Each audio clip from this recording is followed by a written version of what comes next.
Ya siapa tahu kami-kami di sini tuh bisa murtad gitu loh. Siapa tahu Zulkifli M. Abbas bisa murtad, siapa tahu juga Tuan Mutu bisa murtad. Kan baik gitu, Mas. Bisa dijelaskan di sini, Mas, bagaimana sih indahnya agama kamu itu bagaimana? Beritakanlah Injil kepada seluruh makhluk, itu adalah amanat agung yang harus Anda lakukan sebenarnya. Bapak, tadi sudah saya katakan, pemberitaan Injil itu tidak hanya melalui perkataan, tetapi melalui perbuatan. Sudah sampai di situ. Ketika kami contohnya melalui perkataan dan gini segala macam, itu nggak masuk ke dalam kamusku. Yang masuki adalah ketika perbuatanku berbuah, imanku berbuah kepada perbuatan. Itu aja. Ketika contohnya imanku nggak berbuah kepada perbuatan, berarti aku berdosa. Karena apa? Apa yang kuimani tidak kuperbuat kepada orang lain. Itu dia kan? Selesai. Itu dia, Bang. Diskusi aja. Mengalir aja diskusi orang abang. Aku hanya pendengar aja. Untuk memahami bagaimana persepsi orang abang tentang keimanan kami. Gitu aja sih. Makasih, Mas. Betul, saya setuju, Mas Reza. Tapi kalau kita mendiskusikan ayat Biblos ya, terus tanpa imbangan, saya rasa nggak adil itu. Jadi nanti jangan dikira terus kita membongkar ayatnya tanpa ada teman dari Kristen, itu kan nggak fair. Ya lebih enak kita itu bicara dua arah. Agar apa? Kita saling mengerti begitu loh. Tapi di sini kan satu, jangan sampai menghujat personal, jangan sampai menghujat sesembahan masing-masing, dan jangan berbicara politik, itu Pak Reza. Kalau nanti kita bahas Bible tanpa ada teman Kristen di sini, namanya nanti kita ujung-ujungnya jadi memfitnah dong. Bisa dipahami kan Pak Reza? Kalau sudah dipahami, silakan teman-teman yang lain. Barangkali ada sebuah ayat ataupun sesuatu di Biblos yang perlu ditanyakan. Mumpung ada Mas Reza sebagai narasumbernya ini ya, kita anggap narasumbernya ya. Sama-sama kita belajar ke sana. Monggo yang mau tanya.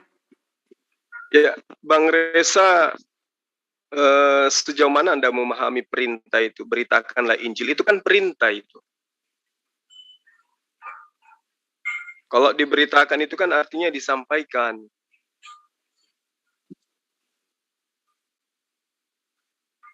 Pertanyaannya, Injil mana yang diperintahkan oleh Yesus untuk disampaikan?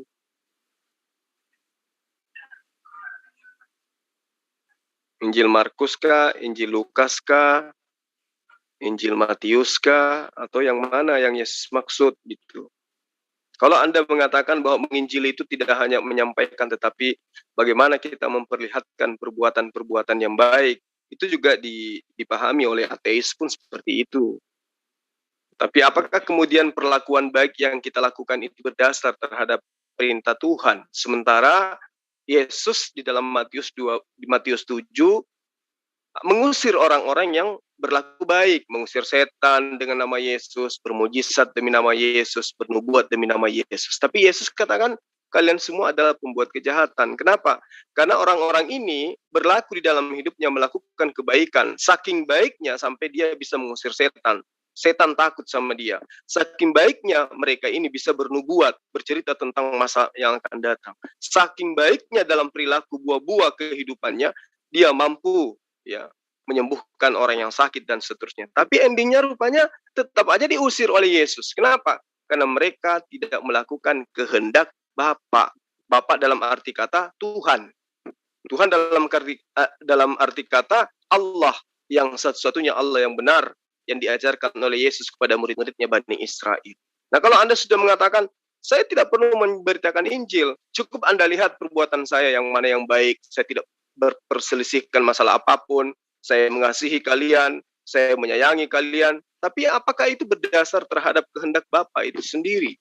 Sementara Yesus mengatakan, jika engkau mengasihi aku, engkau akan melakukan perkataanku, engkau akan mengikuti aku. Berarti kalau mengikuti Yesus, mau tidak mau harus menjadi seorang Muslim.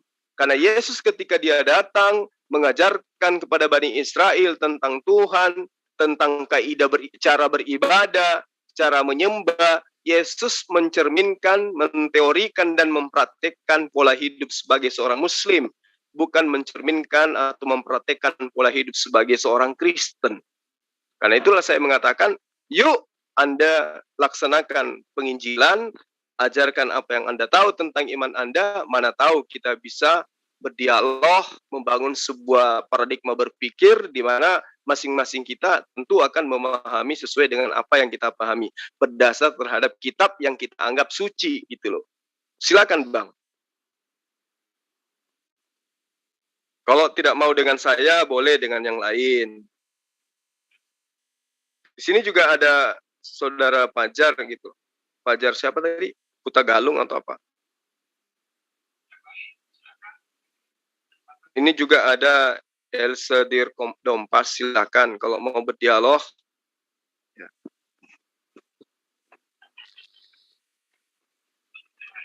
Ayo Bang.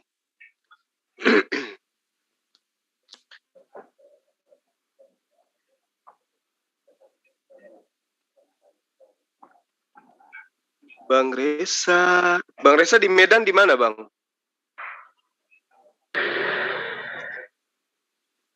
Gurunda Zuma, aku mau nanya dong sama Gurunda. Boleh. Mumpung saya ngantuk. Soalnya apa namanya, kalau mengikuti Yesus kan di Lukas 14:26 itu kan kita tuh harus apa ya? Harus membenci bapak, ibu, istri, anak-anak, saudara, ya laki-laki ya perempuan, bahkan nggak tanggung-tanggung untuk dia mengorbankan nyawanya sendiri gitu kan. Kalau nggak seperti itu ya dia nggak bisa jadi muridnya Yesus gitu. Jadi upahnya berat sebenarnya ngikutin Yesus tuh. Dia harus membenci bapaknya, ibunya, istrinya, anak-anaknya. Padahal bukannya seharusnya kalau sudah ikut Yesus itu lebih apa ya, bisa lebih dekat dengan hal seperti itu supaya bisa menceritakan tentang perbuatan-perbuatan atau menceritakan teladan-teladan Yesus ya. Kok terdengar ganjil ya di telinga seperti itu ya? Gimana menurut tanggapan Gurunda tuh? Nah ini kita berbicara itu Lukas 14 itu Bang. Bukan Lukas 24. Iya, Lukas 14:26 kan itu. Jadi ketika Lukas 14. Iya, benar. Iya, Gurunda. Jadi ketika kita berbicara tentang ayat ini, sahabat Kristen akan mengatakan jangan Anda memahami dalil itu dengan seperti itu gitu ya kan. Tapi pahamilah sesuai dengan konsep Kristen itu sebagai ajaran kasih. Nah, saya akan mengulas bahwa itu tidak benar. Ayat ini harus dipahami secara, kalau dalam Al-Quran itu dipahami secara asbabul nuzul gitu. Apa yang menyebab Yesus mengatakan seperti ini.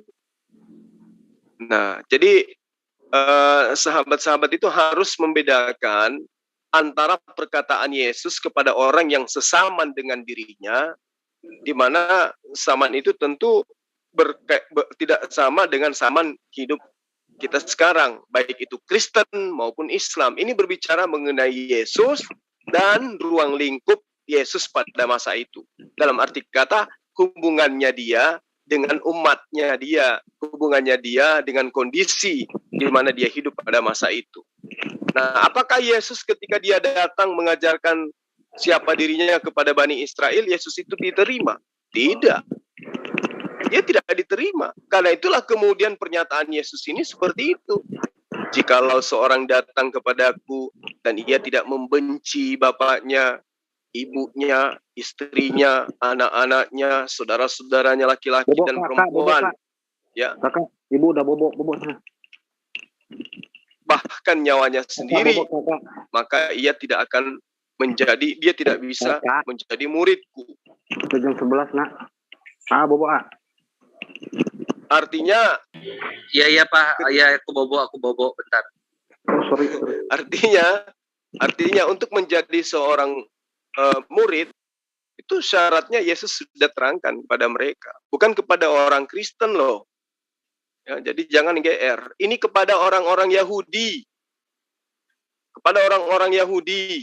yang melihat dengan mata kepala mereka sendiri Yesus melakukan mukjizat. Lalu kemudian orang-orang ini ingin menjadi pengikut Yesus. Lalu Yesus mengatakan, kamu tidak akan bisa menjadi muridku kalau kamu tidak membenci bapak ibumu, istri dan anak-anakmu, saudara-saudaramu, bahkan nyawamu sendiri. Apa maksudnya? Karena Yesus di situ memang tidak diterima oleh orang-orang Yahudi pada kala itu. Nggak diterima dia. Ya, sehingga untuk menjadi muridnya, orang-orang ini harus siap ya, untuk berlawanan dengan keluarganya. Karena pasti keluarganya akan membenci Yesus, membenci pengikut-pengikut Yesus. Apakah yang saya katakan ini salah? Tidak. Terbukti. Yesus ditangkap, Yesus dihakimi. Bahkan ketika Herodes dan juga Pilatus bertanya kepada orang-orang yang hidup pada zaman itu, yang manakah yang harus saya lepaskan? Karena saya tidak menemukan adanya kesalahan kepada Yesus anak Maria. Pada saat ditahan dengan Yesus Barabas, Barabas itu artinya bahasa Yunani artinya putra bapa. Yesus putra bapa, Yesus Barabas. Yesus Barabas ini adalah penjahat nasionalis. Sementara istri Pilatus berbisik kepada Pilatus sendiri, jangan kau apa-apakan Yesus anak Maria itu, karena tadi malam dia datang di dalam mimpiku, aku tersiksa dengan dia. Dia itu orang benar, dia itu orang suci, dia itu orang yang tidak memiliki kesalahan. Sehingga Pilatus mendorong ke Herodes. Herodes pun tidak menemukan kesalahan terhadap Yesus. Kemudian ya, penghakiman itu dikembalikan kepada masyarakat umum. Yang mana yang harus saya bebaskan ini? Ini yang satu penjahat nasionalis ini adalah Yesus putra Bapa atau putra Allah. Namanya Yesus Barabas. Nah, ini adalah Yesus anak Maria. Dia salah apa? Dia tidak pantas dihukum. Tapi orang-orang itu mengatakan, hukumlah Yesus anak Maria itu. Itu. Nah, apakah betul yang dihukum itu adalah Yesus anak Maria? Kalau iya, coba ada tidak orang Kristen yang mampu menunjukkan kepada kita di mana jejaknya Yesus putra Bapa atau Yesus Barabas ketika ada penyaliban terjadi? Yesus Barabas yang kemana? Sementara Yesus Barabas ini adalah penjahat nasionalis yang dikejar-kejar oleh kekaisaran Romawi. Masa yang dihakimi Yesus penjahat nasionalisnya yang dibebaskan? Nggak mungkin. Itu penghakiman apa itu namanya? Karena itulah saya mengatakan bahwa unsur daripada ayat ini memang betul-betul kebencian. Karena Yesus tidak memahami bahwa dakwanya hanya sampai 2 tahun 8 bulan. Yesus memahami bahwa dakwanya ini akan menjadi besar, pengikutnya akan menjadi besar. Makanya di dalam Lukas juga dia mengatakan bahwa seturuku yang tidak mau menerima aku sebagai rajanya, bawa di hadapanku dan bunuhlah mereka di depan mataku. Itu juga konsep yang diajarkan oleh Yesus. Karena ingin menyamai Nabi Musa. Nabi Musa itu membunuh musuh-musuh Allah. Dia juga mau melakukan itu. Tapi karena Yesus tidak memiliki pasukan yang besar seperti Musa, maka dia tidak bisa menegakkan kalimat La ilaha illallah kepada orang-orang yang sesama dengan dia. Padahal Yesus sudah menanamkan pondasi itu. Hidup kekal itu adalah mereka mengenal Engkau satu-satunya Allah yang benar. Jadi tidak ada duanya. Jadi kalau ada yang mengatakan Yesus itu adalah Allah dalam rupa manusia dengan istilah anak Allah, anak dan seterusnya, itu adalah suatu pernyataan-pernyataan yang menentang ajaran Yesus. Karena Yesus sudah memproklamirkan, aku ini adalah jalan, aku ini adalah keselamatan, aku ini adalah hidup. Tidak ada yang sampai kepada Bapa tanpa melalui aku. Maksudnya, tanpa melalui aku itu maksudnya bukan menyembah aku, tetapi tanpa melalui aku itu maksudnya tanpa melalui ajaranku bahwa kalian harus mengenal aku sebagai utusan Allah, bukan sebagai anak haram. Kalian mengaku cinta kepada Bapa, cinta kepada Allah, tetapi tidak mengakui saya sebagai rasulnya, sebagai utusannya, percuma. Masa Musa, oke, boleh, karena saya belum diutus. Tapi ketika saya diutus, selain anda semua Bani Israel mengimani Allah, Tuhannya Musa sebagai satu-satunya Allah yang benar, juga harus mengenal aku sebagai utusannya. Untuk menemukan hidup yang kekal itu, harus mengimani saya sebagai utusan Allah yang kalian sembah. Karena aku adalah utusannya. Gitu. Jadi memang dasar kebencian itu benci dalam arti kata, ya siap bertempur dengan orang-orang yang menolak kerasulan Yesus. Karena yang rasul sebenarnya di sini adalah Yesus. Bukan Paulus, bukan Lukas, bukan Markus, bukan itu dan ini, bukan. Ya, Paulus itu bukan rasul. Nanti di Indonesia baru Paulus itu disebut rasul.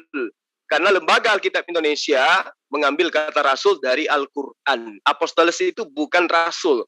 Apostolos itu artinya penyampai surat atau penyampai berita. Sementara rasul adalah seorang nabi yang menerima pewahyuan dari Allah, lalu kemudian ditugaskan untuk menyampaikan wahyu itu kepada dirinya dan juga kepada umatnya atau kaumnya atau kepada orang lain. Kok saya jadi ceramah ya? Silakan yang lain.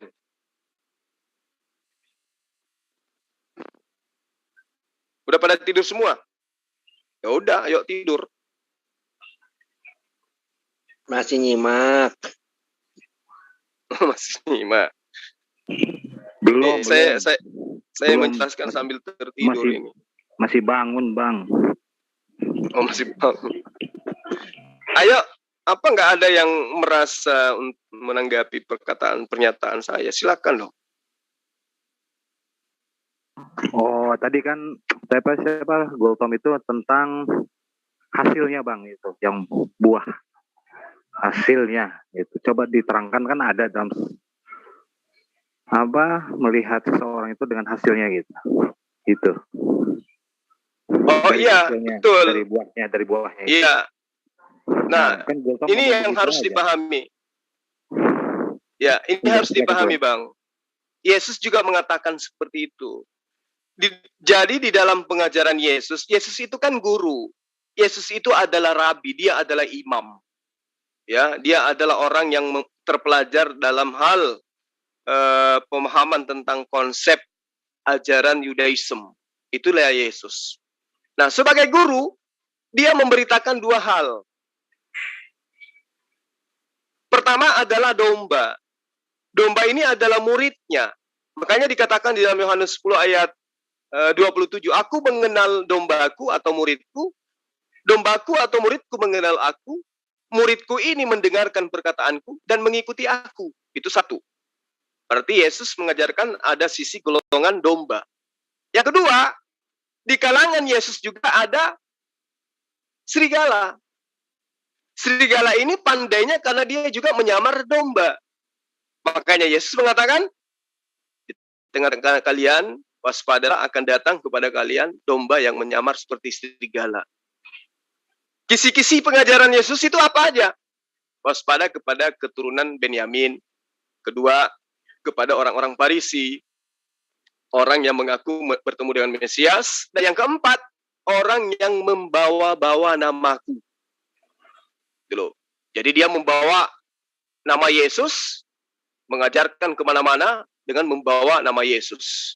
Bertemu dengan Yesus lah, melihat Yesus lah, menerima Injil dari Yesus lah, menjadi Bapa di dalam Yesus Kristus lah. Itu yang dimaksud oleh Yesus. Nah, dari buahnya, kata Yesus, dari buahnya kalian mengenal mereka. Dari buahnya kita kenal yang mana dombanya, dari buahnya kita kenal yang mana serigalanya. Gitu loh. Di dalam Yohanes 8 ayat 44, iblislah yang menjadi bapakmu. Dan kamu mau mengikuti keinginan-keinginan bapakmu. Sederhana. Kita orang yang hidup di zaman sekarang ini, untuk mengetahui buah-buah ini maksudnya adalah ajarannya. Dari ajarannya kamu bisa melihat mereka. Ya. Karena kenapa? Iblis ini yang menjadikan penghulu mereka, junjungan mereka, iblis, ya, itu akan kelihatan dari buahnya. Maksudnya dari ajarannya. Siapa yang mengajarkan menyembah kepada Yesus anak Maria? Ada oknum? Ada. Siapa oknumnya? Apakah Yesus? Bukan. Sementara Yesus itu adalah sentralisasi jalan keselamatan dan hidup. Maka sejatinya Yesus, lisan Yesus, ajaran Yesus, teori dan praktek harus menjadi acuan di dalam hidup keberagamaan. Itu jelas. Nah sekarang, siapa di antara kita orang-orang yang ada hidup di zaman sekarang ini, yang mengaku membawa nama Yesus, yang mengaku pengikut Yesus, yang mengaku sebagai Yahudi rohani, Tetapi apa yang mereka lakukan? Prosesi ibadah, prosesi keyakinan, prosesi iman, ya, ciri-ciri di dalam beragama, ciri-ciri di dalam sikap terhadap konsep ketuhanan tidak mencerminkan sedikit pun ajaran Yesus, tetapi dari ujung rambut sampai ujung kepala selalu bawa-bawa nama Yesus. Dari nama komunitas sudah membawa-bawa nama Yesus. Pengikut Yesus. Sama, pengikut Jokowi misalnya. Ya. Kalau pengikut Jokowi berarti mereka mengikuti semua tatanan pola visi misi yang diajarkan oleh Bapak Jokowi. Itu baru pengikut. Kalau ada yang membangkang keluar daripada visi misi, kisi-kisi, referensi-referensi, pola pikir, ide, gagasan daripada Bapak Jokowi, lalu mengaku sebagai pengikutnya, itu adalah penyusup. Bukan pengikut, tapi penyusup. Begitu juga dengan ajaran Yesus. Makanya pola pengajaran Yesus itu ada dua golongan di dalamnya. Domba dan serigala. Nah, serigala itu bisa dilihat dari buah-buah ajarannya. Mulutnya mengatakan kasih. Kasih dijual di mana-mana. Kasih, sedikit-sedikit kasih. Sedikit-sedikit kasih. Tapi apakah dalam pola kehidupan mereka dalam beragama, ada satu sikap, ada pola pikir, ada satu tindakan, ada satu gerakan yang mencerminkan kasih yang ada pada mereka, tidak diajarkan, tidak diamalkan, tidak dianut oleh agama lain? Coba. Boleh bangga dengan slogan kasih, tapi apakah mereka lebih kasih daripada agama lain? Nah, dari sinilah kemudian kita melihat bahwa apa yang menjadi acuan pengajaran Yesus akan munculnya orang yang membawa-bawa nama Dia, kemudian dia mengajarkan sesuatu yang tidak berkesesuaian dengan ajaran Yesus. Dari sanalah kemudian kita bisa melihat buahnya. Ngomong-ngomong tadi pertanyaannya apa ya? Iya, soal buahnya itu. Nah, itu dia. Jadi buahnya itu jelas. Kalau pengajaran Yesus hanya kepada Bani Israel. Bagaimana kemudian ketika di hari Sabat di hari Sabat di tempat kelahirannya Yesus, dia acap kali masuk ke sinagog. Apa yang diajarkan? Apakah kitab Lukas? Bukan. Kitab Markus? Bukan. Surah-surah Paulus? Bukan. Lalu apa yang diajarkan oleh Yesus ketika dia tampil di depan jemaatnya di sinagog itu? Yang diajarkan adalah kitab Yesaya, kitab Yeremia, kitab Ulangan, Bilangan, dan seterusnya, dan seterusnya. Berarti muatan daripada ajaran Yesus ketika dia mengajar adalah tauhid. Apa itu tauhid? Memperkenalkan satu-satunya Allah yang benar. Nah, lalu bagaimana dengan ajaran yang ada di luar yang mengaku sebagai pengikut Yesus? Apakah kitab mereka pernah disentuh oleh Yesus? Tidak. Pembawa kitab ini apa pernah bersentuhan dengan Yesus? Tidak. Lalu apa dasar pijakannya? Ya, karena dalam kitab itu dia ngaku sebagai utusan Yesus, sebagai murid Yesus yang kemudian diembel-embelin dengan istilah rasul. Jadi, dari sanalah kita bisa melihat betapa jauh apa yang diajarkan oleh Yesus kepada Bani Israel dengan tatanan-tatanan ajaran yang kemudian diajarkan oleh oknum-oknum yang kemudian mereka sebut dengan sebutan rasul ini. Oke, lanjut. Makasih Bang Juma. Jadi jelaskan buahnya tuh gimana, bukan kebaikan. Mungkin tadi Pak Gulto ngomong gitu karena dia sudah dijamin sama Yesus kali Bang. Jadi enggak. Yesus tidak pernah menjamin seseorang untuk duduk di sebelah kanannya atau duduk di sebelah kirinya dalam surga. Enggak, Yesus terangkan itu tidak. Cawanku boleh berlalu, cawanku boleh kau minum. Tapi untuk menentukan kiri dan kananku kalian duduk di surga, aku tidak punya hak itu. Bapalah yang berhak, kata Yesus. Nah, kalau misalnya jaminan Yesus itu memang ada, tapi ada syaratnya. Siapa yang percaya kepadaku akan memperoleh hidup yang kekal. Nah, masalahnya sekarang teman-teman Kristen itu percaya kepada Yesus atau percaya kepada orang-orang yang mengajarkan Yesus itu adalah Tuhan. Ini harus dibedakan. Jadi menyembah kepada Yesus itu bukan percaya kepada Yesus, tetapi percaya kepada oknum-oknum yang mendudukkan Yesus setara dengan Sang Pencipta alam semesta. Jadi orang yang menuhankan Yesus bukan orang yang percaya kepada Yesus, tapi merekalah antikristus itu. Karena Yesus mengajarkan cukup menyembah hanya kepada Dia yang telah mengutus Yesus, jangan menyembah kepada Yesus. Kalau menyembah kepada Yesus berarti anti terhadap ajaran Yesus. Orang-orang inilah yang Yesus katakan di dalam Matius 5, jangan kamu mengira aku datang untuk meniadakan hukum Taurat. Aku datang bukan untuk meniadakan, tetapi aku datang untuk menggenapi. Nah, menggenapi angka 9 sampai genap 10 itu apakah dihilangkan semua? Angka 1 sampai 9 itu tidak. Tetapi menggenapi angka 9 supaya jadi 10 harus digenapi, harus ditambahin, bukan malah dihilangkan, dikurangi, bukan. Nah, barang siapa yang menghilangkan atau mengurangi barang setitik pun, meskipun yang paling terkecil dari hukum Tuhan yang diberikan kepada kalian Bani Israel, maka dia akan menempati tempat terendah di kerajaan Allah. Nah, ini cakupannya kepada siapa? Kepada Bani Israel. Karena Yesus dalam Matius 15 mengatakan, aku diutus hanya kepada domba-domba yang hilang dari Bani Israel. Yesus tidak pernah mengatakan, aku diutus untuk kepada seluruh umat manusia. Tapi ada dalil. Apa dalilnya? Pergilah ke seluruh bangsa, beritakanlah Injil. Betul itu. Betul.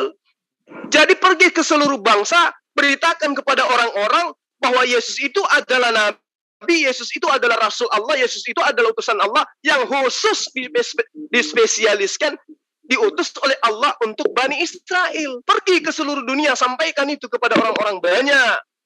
Bahwa Yesus itu adalah utusan Allah, Yesus itu adalah Nabiullah, Yesus itu adalah Rasulullah, yang kepadanya datang wahyu Allah, di mana Allah dalam wahyunya mengajarkan Yesus agar Yesus menyampaikan kepada Bani Israel, agar Bani Israel itu menyembah hanya kepada Allah. Itu betul. Tapi kalau memberitakan Injil ke seluruh dunia, beritakan kepada seluruh makhluk, tetapi Injil yang diberitakan itu justru bertentangan dengan ajaran Yesus, itu bukan Injil itu. Bukan Injil. Injil yang diajarkan itu adalah Injil, yang mereka ajarkan itu adalah Injil yang tertuang di dalam surah Al-Baqarah ayat 79. Celakalah mereka, orang-orang yang menuliskan kitab, yang lalu kemudian mereka mengatakan itu dari Allah, padahal yang mereka tuliskan itu adalah berasal dari dirinya sendiri. Nah, yang diberitakan orang-orang ini adalah buah tangan mereka sendiri yang kemudian bukan firman Tuhan, tapi dikatakan sebagai firman Tuhan. Bisa kita buktikan ketika kita berdialog tadi dengan salah satu pakar gospel, yaitu pendeta Yerhanes Yusuf. Apakah di dalam kitab Lukas itu semuanya adalah firman Tuhan? Iya, kata dia. Terus kenapa Lukas melakukan penyelidikan? Oh, karena itu adalah bimbingan Roh Kudus. Nah, dari situlah ya kita bisa lihat bahwa apa yang tertuang di dalam surah Al-Baqarah ayat 79 itu terbukti bahwa kitabnya orang Kristen itu bukan firman Tuhan, tetapi karya tulis yang ditulis dengan tangan mereka sendiri, lalu mereka katakan itu dari Tuhan. Meski di dalamnya masih terselip kebenaran, karena mereka menulis berdasarkan hasil penyelidikan tentang apa yang terjadi kepada Yesus, murid-murid Yesus, dan firman yang diterima Yesus dari Tuhannya. Seperti itu. Kok saya jadi ceramah malam-malam ya? Ya, makasih Bang.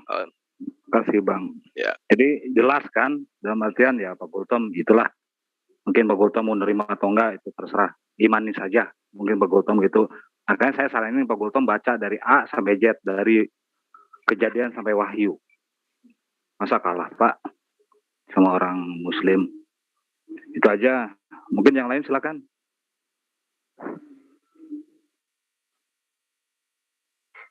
Mereh Sakuragi silakan. Beritakanlah Injil kepada seluruh makhluk. Iya, beritakanlah Injil kepada seluruh makhluk. Itu berarti kodok atuh.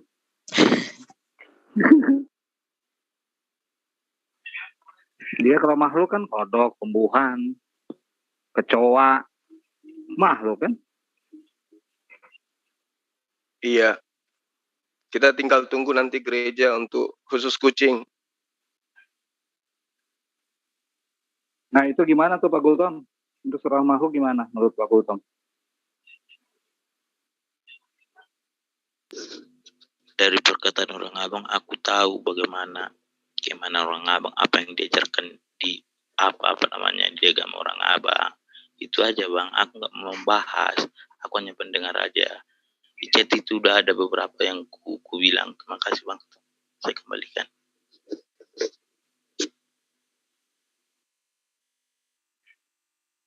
Berarti abang ini kalau mengimani perintah di dalam Matius 28 ayat 19 ayat 20, ya berarti Anda tidak mengaplikasikan dalam kehidupan Anda sehari-hari, ingkar terhadap perintah Yesus berarti. Lanjut aja Padahal bang. kan situ Karena kan aku kan hanya pendengar. Aku bukan ingin mendiskusi, aku hanya mendengar. Kan gitu dia yang tadi aku bilang. Terima kasih bang. Itu aja sih bang. Jangan di apa-apa semua. Terima kasih bang. Oke. Jadi bebas dong ya saya berbicara, yang penting konsepnya berasal daripada sumber yang benar. Gitu ya bang ya? Bebas bang, itu kan tafsiran abang sendiri, gak apa-apa. Aku slow aja. Karena imanku kan ya imanku. Nanti aku jelaskan juga kepada orang abang nggak bakal ngerti kalau nggak di apa ya orang kudus kan gitu dia. Orang abang kan di luar, aku kan di dalam, orang abang di luar. Contoh kita bilang, iya Pak, kita nggak perlu minyak dan air belajar. Nah, kalau Anda orang di dalam, kami orang di luar, berarti Anda mengatakan Anda lebih berhak menjelaskan tentang ajaran Yesus, gitu. Lanjut aja bang, lanjut aja. Jangan ganggu karena aku kan. Nah, lanjut aja lah bang. Oke, saya mengajak teman-teman sekalian untuk mengarahkan konsentrasinya ya, kalau masih diberi waktu kita. Di dalam Kisah Para Rasul 11 ayat 23 sampai ayat 26. Kita ingin membuktikan apakah kita yang di dalam ajaran Yesus atau orang Kristen yang di luar. Kalau tadi siapa namanya, Saudara Reza Goltung mengatakan, aku orang di dalam, kalian orang di luar. Saya balik, yang di luar itu Anda, yang di dalam itu kami. Karena kami memahami ajaran Yesus, Anda mengimani ajaran pengarang kitab Anda, bukan mengimani ajaran Yesus. Nah, baik teman-teman, coba konsentrasi kepada Kisah Para Rasul 11 ayat 23 sampai 26. Setelah Barnabas datang dan melihat kasih karunia Allah, bersukacitalah ia menasihati mereka supaya mereka semua tetap setia kepada Tuhan. Karena Barnabas adalah orang baik, penuh dengan Roh Kudus dan iman, sejumlah orang dibawa kepada Tuhan. Lalu pergilah Barnabas ke Tarsus untuk mencari Saulus. Nah, di sini coba digarisbawahi di sini ya, bahwa pemberitaan Lukas atau orang yang kemudian dijadikan sebagai asisten oleh Paulus, di sini menyatakan dengan jelas, lalu pergilah Barnabas ke Tarsus untuk mencari Saulus. Setelah bertemu dengan dia, maka ia membawanya ke Antioquia. Mereka tinggal bersama-sama dengan jemaat itu 1 tahun lamanya, sambil mengajar banyak orang di Antioquia. Murid-murid itu kemudian pertama kali disebut Kristen. Sahabat, kalau kita mengulas sejarah, kisah, ya bukan sejarah, tapi kisah yang tertuang di dalam Kisah Para Rasul 9, di mana Saulus di situ bercerita tentang Lukas di situ bercerita tentang gurunya Paulus yang mengalami sesuatu yang ajaib gitu. Mendengarkan suara dari langit, kemudian dia rebah, lalu dia berkata, siapakah engkau, Tuhan? Dari cerita ini aja sudah ketahuan, ya kan? Ini adalah dongeng, karena kenapa dia bisa mengetahui bahwa suara yang didengarkan itu adalah suara Tuhan. Siapakah engkau, Tuhan? Harusnya kan, siapakah engkau, wahai suara yang saya dengar? kok larinya ke Tuhan gitu loh. Kan mana tahu pada saat itu ada penjual kaset di pasar, ya kan? Lagi putar lagunya Rhoma Irama, samar-samar di bawah angin masuk di kupingnya Saulus. Siapakah engkau Tuhan? Akulah Yesus yang kau aniaya. Kapan-kapannya Yesus itu dianiaya oleh Paulus. Jadi dari sana kalau kita teliti cerita ini, itu sudah penuh dengan sesuatu yang tidak benar. Pertama, tentang suara itu. Ya, Yesus mengajarkan kepada murid-muridnya bahwa kamu tidak pernah mendengar kamu tidak akan pernah bisa melihat Allah dan suaranya pun tidak bisa kamu dengar. Nah, Yesus di sini ketika terangkat ke langit katanya sudah menjadi Allah, sudah menjadi Bapa. Tapi ternyata Paulus mampu mendengarkan suara Bapa. Siapakah engkau Tuhan? Akulah Yesus yang kau aniaya. Nah, lalu yang ingin saya sampaikan di sini, Kisah Para Rasul 11 ayat 23, itu jelas sekali bahwa bukan Yesus yang memanggil Saulus untuk memberitakan Injil. Tetapi Barnabas yang menemui dia di Tarsus, lalu kemudian membawa Saulus. Setelah itu Saulus ini dibawanya ke Antioquia. Di sanalah kemudian nama Kristen ini pertama kali disebut. Jadi Yesus itu tidak pernah menyebut kata Kristen. Tapi Yesus senantiasa menyebut kata Islam. Nah, ini Kristen kalau tidak terpelajari ini bingung, marah kalau mendengarkan pernyataan ini. Padahal itu adalah benar. Yesus mengatakan, aku tinggalkan damai sejahtera bagimu. Aku berikan damai sejahtera bagimu. Apa artinya? Shalom. Shalom itu bahasa Ibrani. Serumpun dengan bahasa Arab dengan Islam. Islam juga artinya damai sejahtera. Atau keselamatan. Nah, makanya Yesus ketika di dalam Lukas 24 ayat 36, ketika dia pertama kali bertemu murid-muridnya ketika muridnya lari tunggang langgang meninggalkan dia pada saat penangkapan, Yesus mengatakan apa? Shalom alaikum. Islam untuk kalian semua. Tidak ada itu Yesus mengatakan Kristus untuk kalian atau Kristen untuk kalian. Nggak ada. Yang ada adalah Islam. Islam, Islam, dan Islam. Nah, lanjut para sahabat. Ada yang mau menanggapi sampai di sini? Kalau tidak ada, saya lanjut. Lanjut, Bang. Lanjut, Abang. Oke, ini 4 SKS ini. Lalu kemudian di Antioquia ini, seperti yang saya bahasakan, ini di luar daripada wilayah di mana Yesus itu ditugaskan oleh Allah untuk mengajarkan tentang keesaan Allah. La ilaha illallah, Yesus Rasulullah. Itu di Antioquia sudah keluar daripada konsep di mana Yesus itu diajarkan, diutus untuk mengajarkan tauhid. Nah, ayat ini membuktikan bahwa yang menamakan agama Kristen itu bukan Yesus, tetapi orang-orang yang melihat murid-murid atau pengikut-pengikut Barnabas dan Saulus. Jadi Kristen itu boleh dibilang adalah pengikut Paulus. Jadi kalau ada yang mengatakan siapa bilang Kristen itu pengikut Paulus, dalil ya, jejak kitab ayat di dalam kitab kalian itu yang nggak bisa didustakan. Kecuali kalau direvisi lagi. Jadi pertama kali agama Kristen itu dibentuk dan dinamai Kristen, itu bukan pengikut-pengikut Yesus. Tetapi yang dikatai Kristen itu adalah pengikut Paulus. Agar dicatat.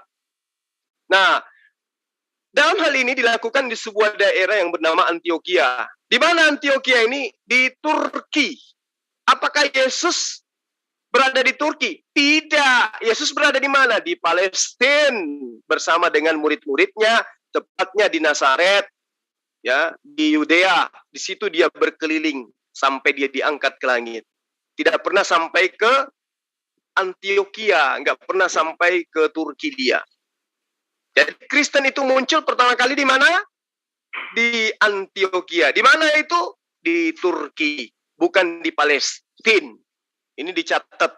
Makanya jangan heran kalau di Palestina itu tidak menjadi pusat kekristenan. Karena memang bukan di sana lahirnya Kristen itu. Nah, ini saya katakan gini, ya, seumur hidupnya Yesus, meski kita kehilangan jejak usia 13 tahun sampai usia 29 tahun, Yesus ini tidak pernah mengajarkan bahwa muatan ajarannya atau risalah daripada ajaran yang dibawanya itu dinamai dengan nama Kristen. Tidak ada itu. Yesus tidak pernah membawa ajaran baru. Yesus tidak pernah membawa agama baru. Nah, ini juga perlu dipahami oleh teman-teman Kristen.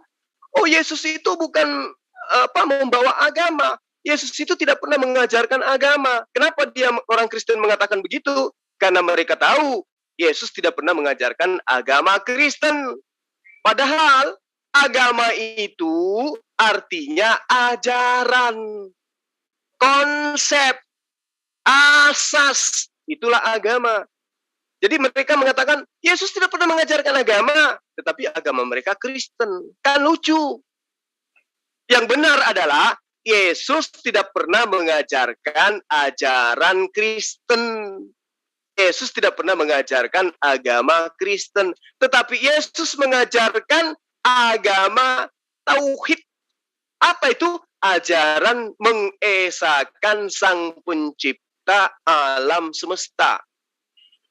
Nah, di dalam Matius 5 ayat 17, jangan kamu menyangka bahwa aku datang untuk meniadakan hukum Taurat atau kitab para nabi. Aku datang bukan untuk menyediakannya, melainkan untuk menggenapinya. Berarti Yesus datang tidak membawa ajaran baru.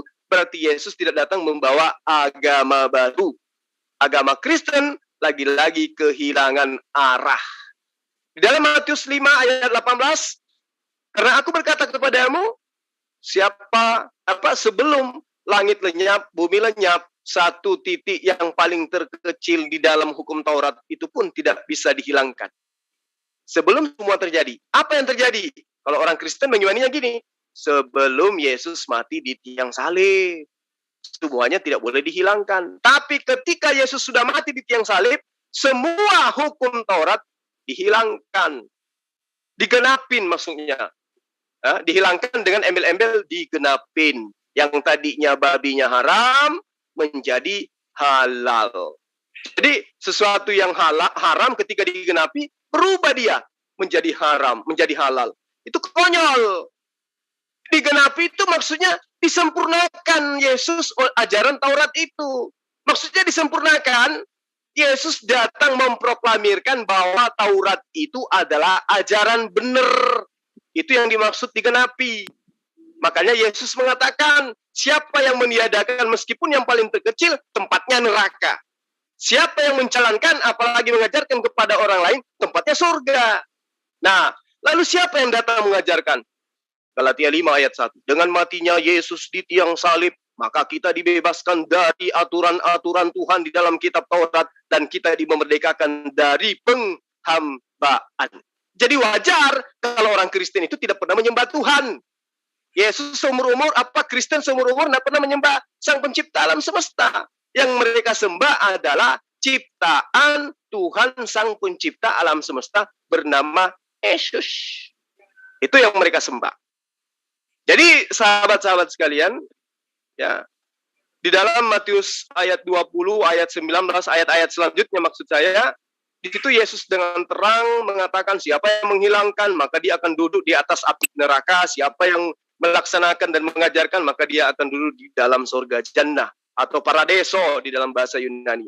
Nah, sekitar tahun 42 Masehi, Paulus dan Barnabas yang mengikuti pengikut, ini Yesus sudah tidak ada nih ceritanya, sudah terangkat ke langit, sudah pernah menjadi mayat dia, mantan jenazah, mantan mayat, kalau dalam konsep agama Kristen. Kalau umat Islam tidak. Yesus ini tidak pernah mati, terangkat langsung ke langit sebagaimana nubuatannya di dalam Mazmur 91 ayat 1 sampai ayat 16. Nah, sahabat-sahabat, jadi di tahun 42 Masehi ya, kurang lebih, pengikut Barnabas, pengikut Paulus oleh penganut-penganut pagan yang ada di Turki, tepatnya di Antioquia, itu menghina murid-murid Paulus yang menuhankan Yesus dengan mengatakan mereka ini adalah Kristen. Ya, artinya mereka itu Kristos. Maksudnya pengikut Yesus yang dijajakan oleh Paulus, yang dijajakan oleh Barnabas. Nah, di dalam Al-Quran misalnya, orang-orang ini disebut dengan apa? Di dalam Al-Quran tidak pernah dijumpai satu kata pun Kristen. Yang ada hanya perkataan Nasarah. Ya, umumnya umat Islam itu mengetahui Nasara itu adalah berasal dari kata kota kelahiran Nabi Isa alaihissalam, Nazaret, ya. Jadi sahabat-sahabat sekalian, saya sudah kelelahan ini. Kaitannya dengan Kristen itu tadi, asal-usul daripada Kristen ini yang perlu diketahui, itu ajarannya bukan berasal daripada ajaran para nabi. Penamaannya bukan berasal dari penamaan Tuhan atau penamaan Nabi Yesus atau Nabi Isa, bukan. Jadi Kristen itu penamaan dari orang-orang penganut pagan kepada penganut pagan. Itu Kristen. Nah, kitabnya bukan kitabnya para nabi. Tuhannya bukan Tuhan yang disembah oleh para nabi. Tapi Kristen ini bisa eksis, bisa banyak pengikut, karena memang yang mengajarkan dan yang mengimani awal mula adalah orang-orang yang memang sudah berkuasa pada masa itu. Siapa itu? Kekaisaran Romawi yang menganut paham animisme, yaitu pemahaman konsep Yunani pagan. Maka ketika mereka mendengarkan kabar dari Paulus tentang sosok Zeus yang datang ke Palestina, yang datang ke Yerusalem, mengajarkan dirinya menjelma menjadi manusia, ya, menghidupkan orang mati dan disaksikan oleh tentara-tentara mereka, maka mereka dengan mudah percaya, oh, dewa Horus, dewa Etis, dewa Plato ternyata betul-betul pernah nuzul, tapi nuzulnya bukan di Vatikan, nuzulnya bukan di Antioquia, tapi nuzulnya di tanah Yerusalem. Itu. Jadi mereka mengimani. Nah, bagaimana caranya Paulus ini bisa mengajarkan tentang kekristenan agar lebih mudah dipercaya dan diimani oleh penganut-penganut non-Yahudi?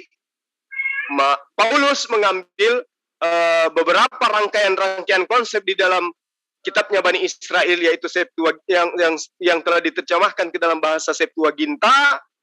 Tapi apa yang dihilangkan? Ada dua yang dihilangkan di situ.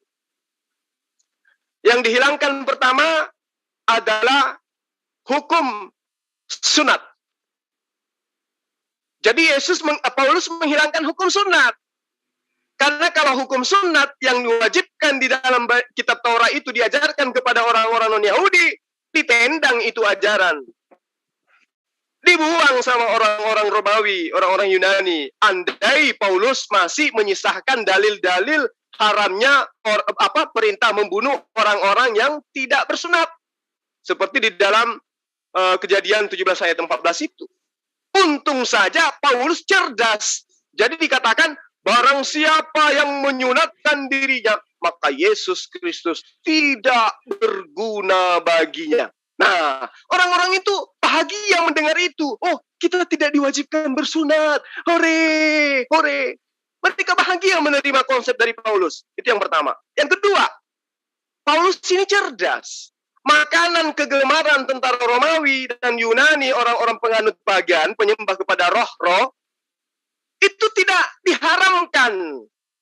Makanya haramnya babi di dalam imamat itu dirubah oleh Paulus, dihalalkan oleh Paulus. Bukan yang masuk ke dalam mulutmu itu yang haram, tetapi yang haram itu adalah yang keluar dari mulut. Jadi kalau narkoba, alkohol, hasil curian, hasil rampokan, ayam tetangga yang dirampok, dimakan, masuk ke mulut, apapun yang masuk ke mulut, mobil truk, aspal cair, timah panas, linggis, itu tidak haram menurut konsep ajaran Paulus. Maka orang-orang pada saat itu senang. Oh, tepuk tangan ria mereka mendengarkan ajaran Yesus. Apa Paulus? Wih, Tuhan kita datang. Membangkitkan orang mati. Membuat orang-orang tuli berjalan. Orang tuli mendengar. Orang buta melihat dan seterusnya. Senang mereka. Dan ternyata kita sekarang sudah memiliki kitab suci. Namanya kitab suci Roma, Galatia, Lukas, Markus, dan seterusnya. Mereka senang, di mana mereka selama ini belum pernah dari nenek moyang mereka diwariskan kitab. Tapi konsep penyembahan terhadap Trinitas mereka sudah paham. Tapi kitabnya nggak ada. Dengan adanya kitab yang lolos di Konsili Nisia 325 Masehi, mereka senang. Maka dari itulah kemudian terjadi peperangan antara Arius dengan sekte yang mengajarkan tentang Trinitas itu. Ya, Arius yang konon isinya adalah pengikut-pengikut Yesus, itu dihabiskan mereka. Kitab-kitab yang mengajarkan Yesus itu nabi, Yesus itu adalah utusan Tuhan, Yesus itu adalah manusia seutuhnya dan mengajarkan tentang datangnya sosok yang datang sebagai Khatam Nabiyyin, itu ditolak. Tulisan Barnabas ditolak, tulisan Maria ditolak, tulisan Thomas ditolak, tulisan Nikodemus ditolak, tulisan Yusuf ditolak. Yang diterima apa? Tulisan-tulisan yang mengajarkan Trinitas seperti Lukas, Markus yang dengan pedenya melihat Yesus duduk di samping kanan Bapa. Itu yang diloloskan supaya dijadikan sebagai kitab bagi orang-orang yang gemar makan babi dan suka dengan berkulup.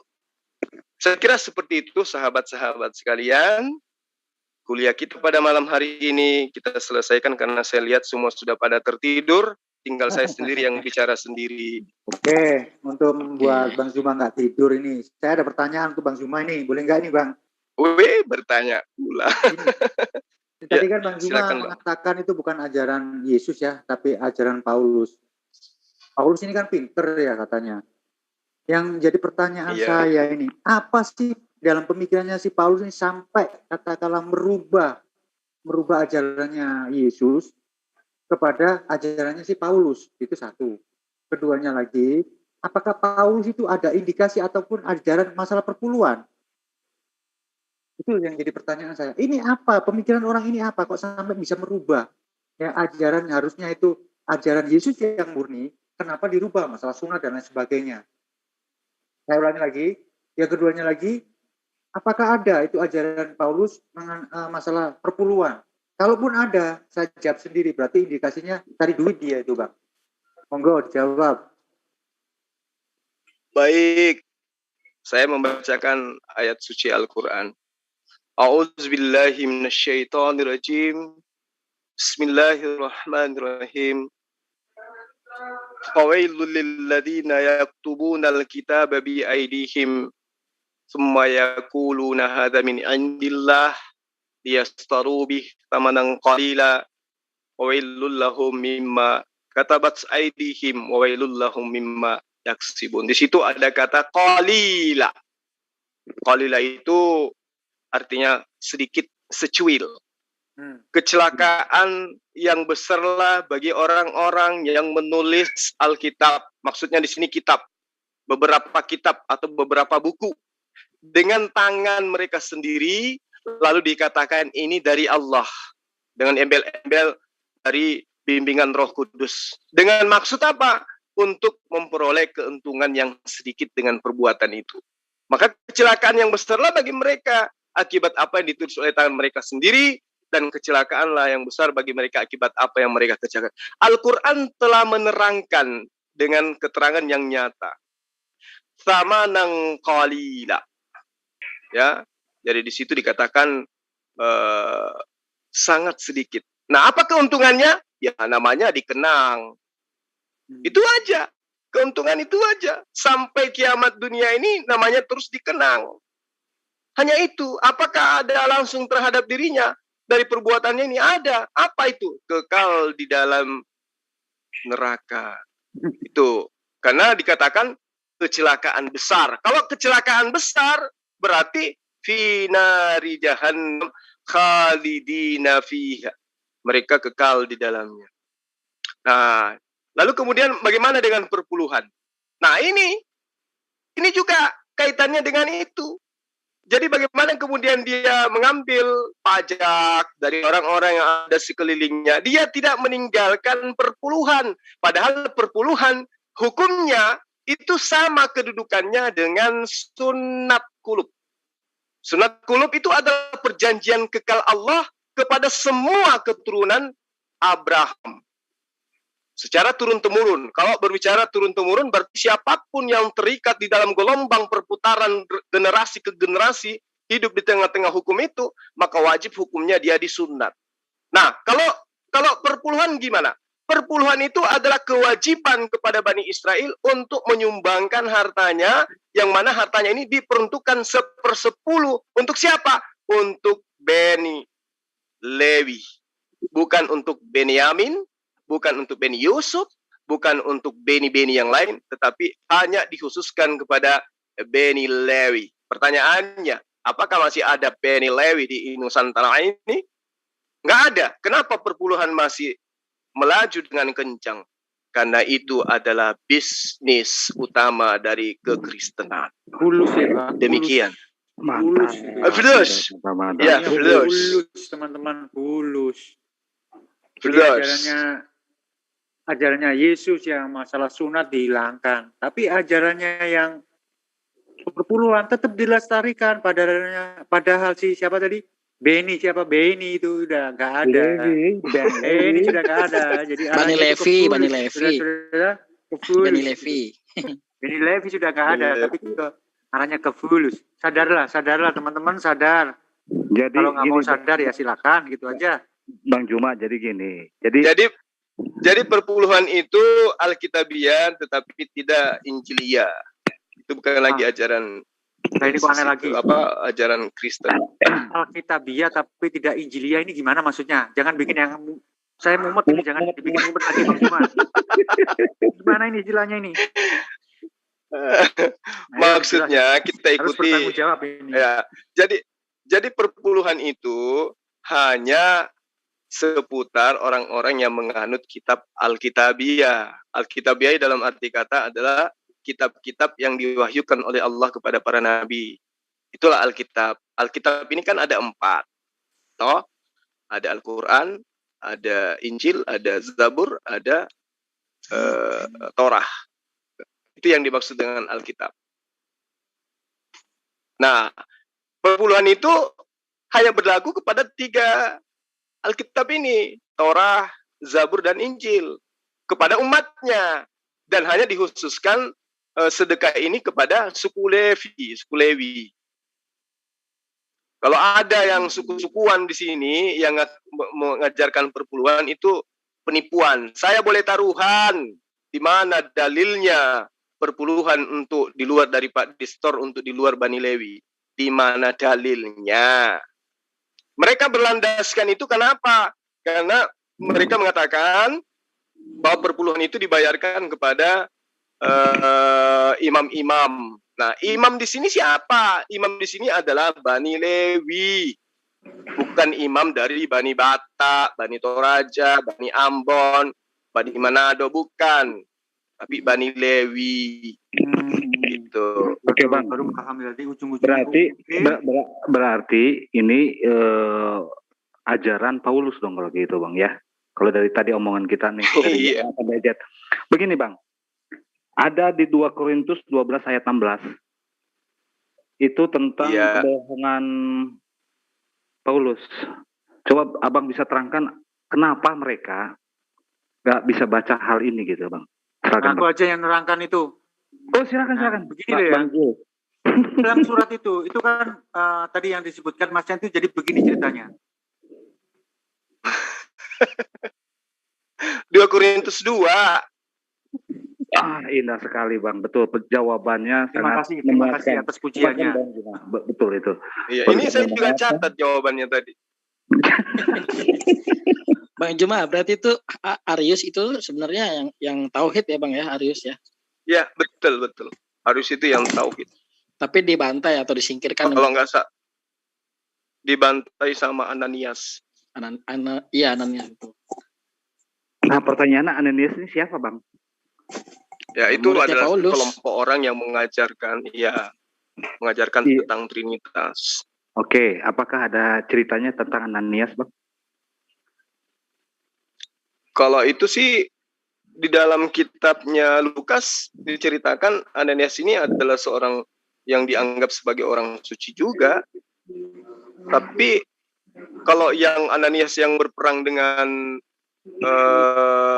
siapa berperang dengan Arius ini adalah Ananias yang dari Damsik.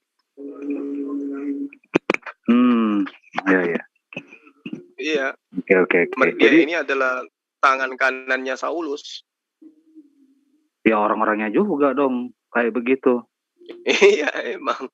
Ya bukan dari orang lain lah gitu, maksudnya orang yang memang betul-betul dapat Roh Kudus gitu. Nah, yang bikin bingung lagi nih ya. Padahal Paulus itu dengan Yesus itu kan jaraknya jauh ya. Saya bisa bertanya. Kok bisa-bisanya itu mengaku-ngaku sebagai nabi atau rasul.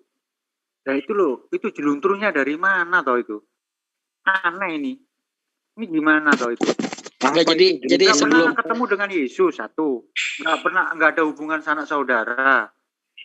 Terus kok dia itu ya tanda kutip lagi seolah-olah dia yang merubah ajaran yang aslinya Yesus itu gimana itu ceritanya itu kok ada sesuatu yang pertanyaan besar sekali itu bagaimana penjelasan yang bagi tidak tahu silakan tidak menjawab. Yang Jadi, tahu silakan dijawab. Keberadaan Yesus Paulus itu sama dengan Fir'aun. Fir'aun itu kalau secara logika ya menjadikan manusia lain itu menjadi kisahnya sebuah pelajaran. Artinya dengan adanya Fir'aun manusia nggak mau lagi mengaku Tuhan karena bisa jadi Fir'aun. Bagaimana dengan Paulus? Paulus ini adalah penggenapan daripada nubuatan-nubuatan yang ada di dalam kitab para nabi, termasuk nubuatan Yesus.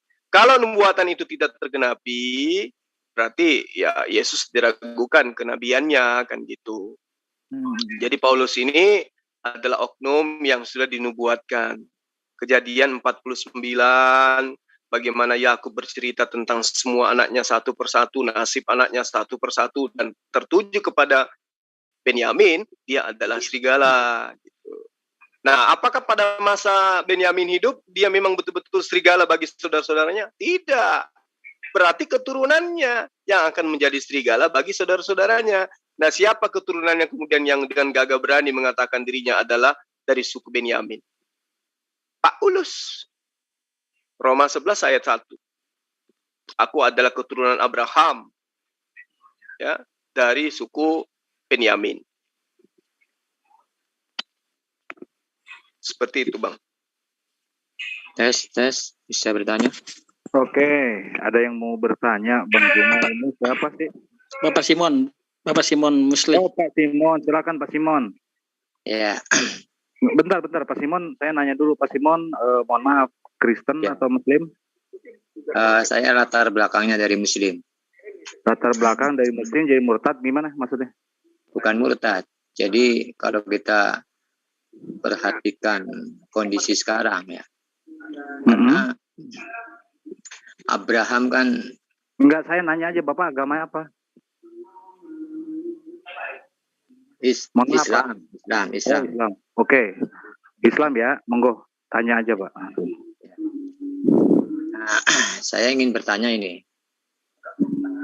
Kalau kita dirunut dari Abraham ya, kita semua kan keturunan Abraham ya, itu dari Sarah ya, terus Hagar sama Keturah.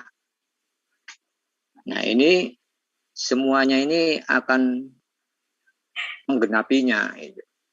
Nah kalau kita lihat dari perjalanan, kalau keturunan Sarai itu sudah selesai sebenarnya, diganti oleh keturunan Bani Ismail, yaitu dari keturunan Hagar. Nah keturunan Hagar pun sudah selesai masanya. Nah sekarang akan dilanjutkan estafetnya kepada keturunan Keturah. Yang ini semuanya kayaknya nggak paham ini. Ini saya pertanyaan itu. Bagaimana menurut Bapak ini? Coba tolong jelaskan.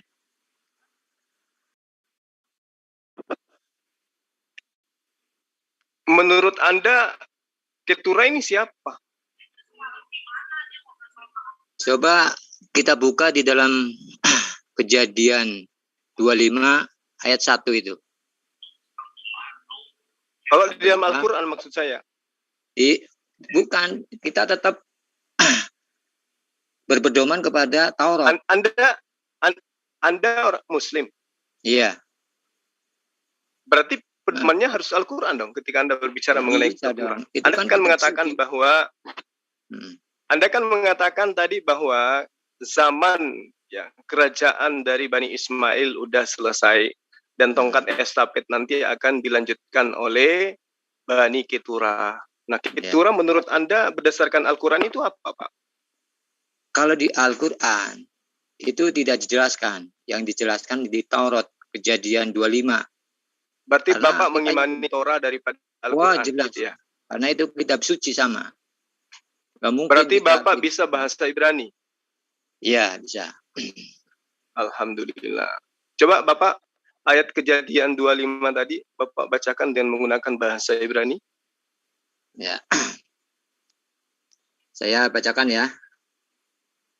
Boleh. Ayat berapa, Pak? Kejadian berapa? 25, ya. Kejadian 25 ayat 1. Abraham mengambil pula seorang istri namanya Keturah. Perempuan itu melahirkan baginya Zimran, Yoksan, Medan, Median, Isbak, dan Su'ah. Yoksan memperanakan Seba dan Dedan. Keturunan Dedan ialah orang Asur, orang Letus, dan orang Leum. Anak-anak Median. Bahasa Ibraninya mana, Pak? Ya ini karena saya adalah orang Melayu. Tadi katanya bisa bahasa Ibrani, Pak. Karena dia orang Indonesia. Dibaca aja, Pak, nggak usah malu-malu.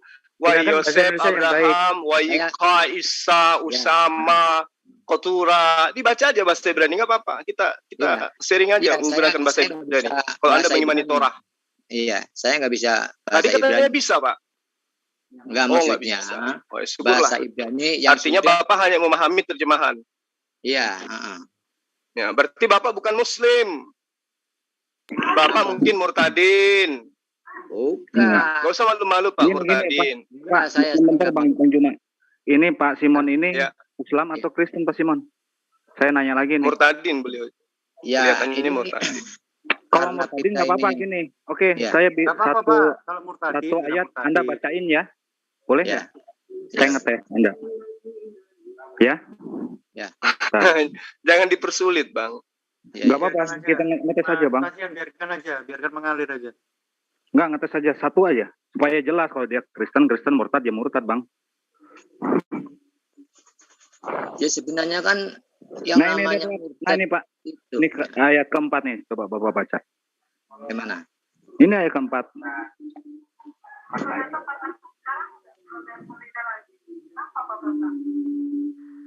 Coba Bapak baca. Maksudnya? Ayat yang keempat gimana?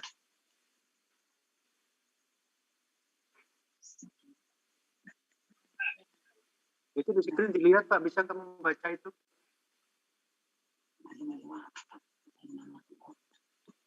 Pak Simon, bisa nggak membaca itu? Maksudnya baca ini yang Kejadian 25. Itu di screen, dilihat di screen. Screen HP-nya kan ada screen di halaman utamanya. Halaman utama yang mana? Di layar HP Bapak. Layar HP Bapak. Di layar HP. Oh, layarnya.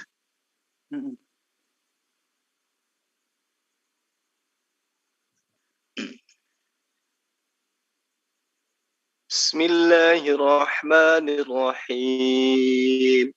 Silakan, Pak. Dibaca maksudnya ini? Iya, Pak. Dibaca, jangan dipelototin aja, Pak. Fi bid'i sinina lillahil amr min qabli wa min ba'di yauma idzi yafrahul mu'minun. Dalam beberapa tahun lagi bagi Allah lah urusan sebelum sebelum dan sesudah mereka menang. Dan di hari kemenangan bangsa Romawi itu bergembiralah orang-orang yang beriman. Karena pertolongan Allah, Dia menolong siapa yang dikehendaki. Binasrillahi yang suruh mayyasha wa huwal azizur rahim. Karena pertolongan Allah lah, Dia menolong siapa yang Dia kehendaki. Oke, bisa. Lulus. Oke, lanjut. Lanjut gimana? Lanjut diskusinya maksudnya. Ya, Ketura menurut Bapak itu siapa? Ya ini kan kalau melihat siklus peradaban antara Bani Israel, Bani Ismail, dan Bani Ketura, ini semua adalah keturunan Abraham. Yang semuanya adalah akan menjadi pemimpin. Keturunan Abraham semuanya akan menjadi pemimpin dengan pergiliran zamannya masing-masing. Nah, ini zaman sekarang ini adalah zamannya Bani Ketura itu. Ini menurut Kejadian 25. Itu menurut pemahaman saya di dalam Alkitab itu. Bagaimana menurut Bapak? Ya, apakah orang-orang Yahudi juga mengakui itu? Mereka yang mengimani kitab Taurat, ya, dalam bahasa original teks yang mereka imani secara lisan, apakah mereka juga mengimani seperti konsep yang Bapak imani?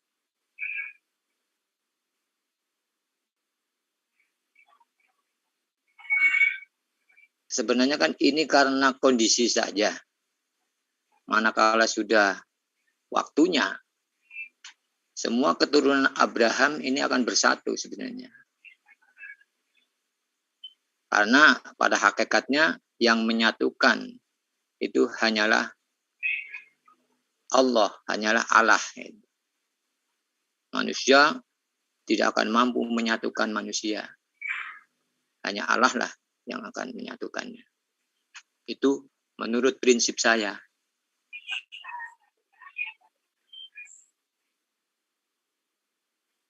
Terus janji Allah kepada anak-anak Ketura itu apa?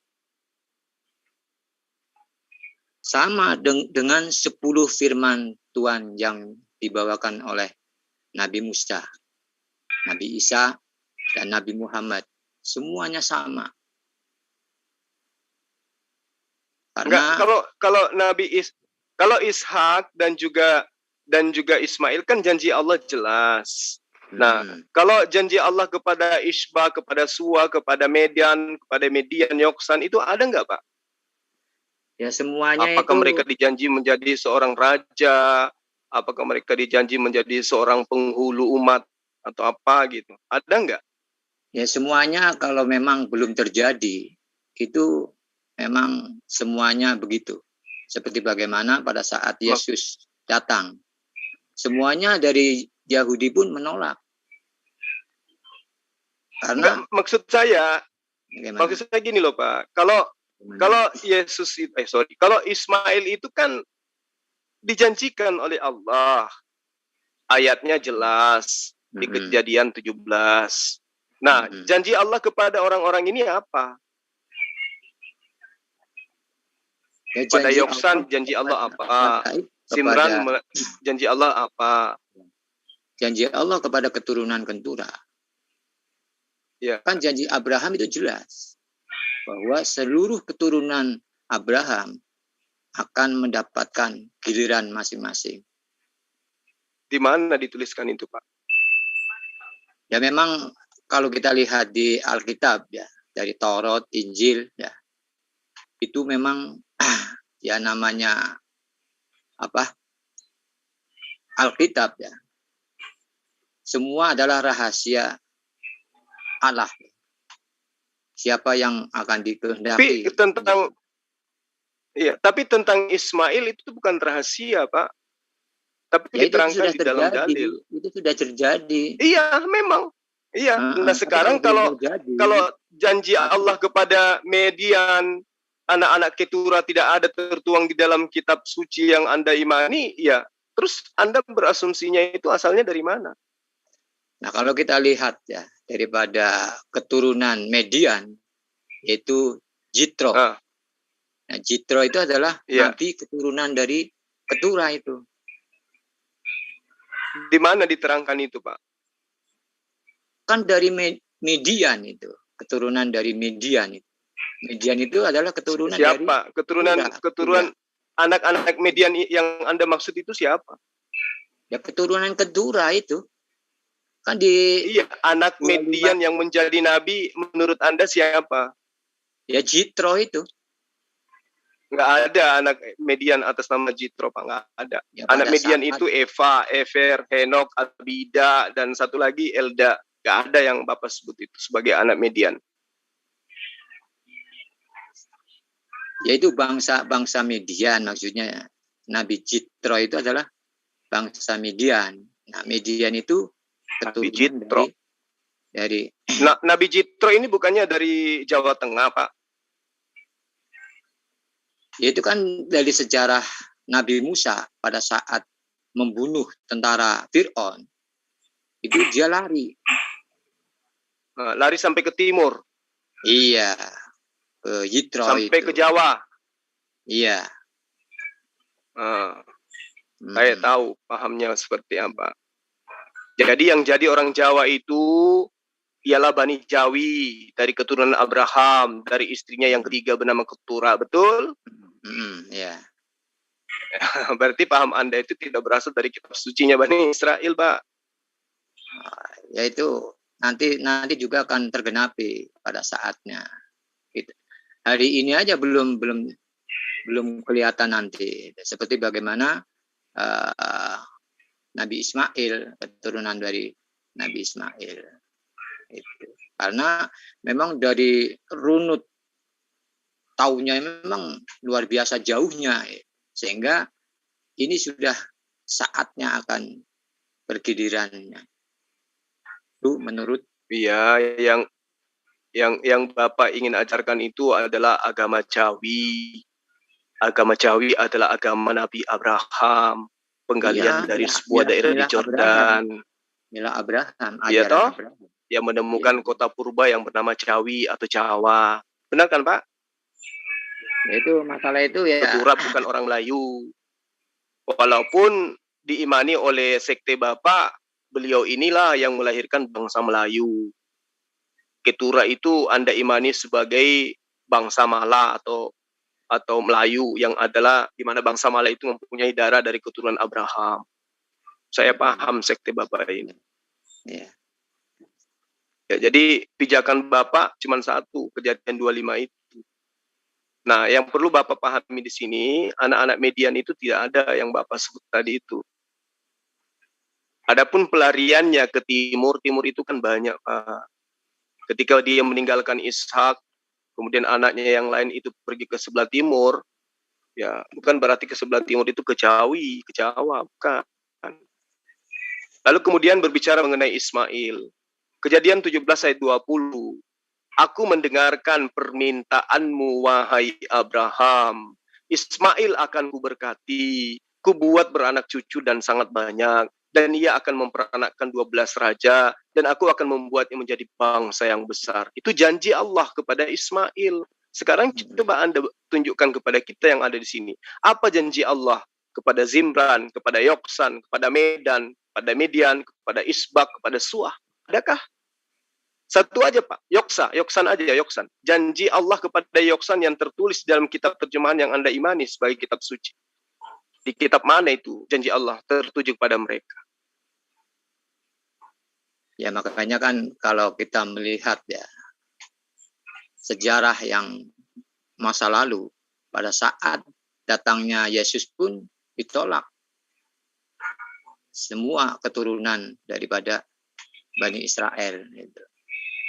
Karena pada dasarnya semua pengikut yang tadinya diberkati, ya, terus datang lagi utusan itu selalu menolaknya. Itu terus menerus dari sekarang, dulu, sekarang, dan yang akan datang itu akan selalu terjadi. Nah, karena nggak mungkin. Bapak ini lucu gitu loh. Kenapa saya mengatakan lucu? Nyata-nyata Hagar itu adalah putri dari seorang raja aja disebut sebagai budak oleh Bani Israel. Apalagi Ketura, di mana Ketura ini jelas-jelas dalam iman mereka ini adalah bukan istri dalam arti kata kedudukannya sama dengan Sarah. Ini malah dianggap sebagai salah satu gundik daripada Abraham. Itu yang pertama. Kedua, tidak ada jejak ayat di dalam kitabnya Bani Israel maupun yang diambil orang Kristen terjemahannya kemudian yang menerangkan ada janji Allah kepada anak-anak daripada Ketura. Jadi paham yang Bapak ajarkan itu adalah paham akal-akalan yang berasal daripada cerita-cerita kuno yang ada di mohon maaf yang ada di Indonesia ini, di Nusantara ini. Tidak berdasar, Pak.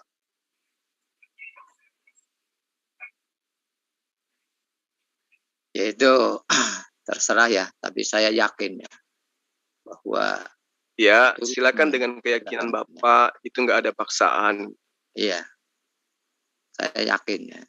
Tapi kalau Anda mengatakan Anda Islam, itu salah juga. Karena Islam tidak mengimani konsep yang Bapak imani ini.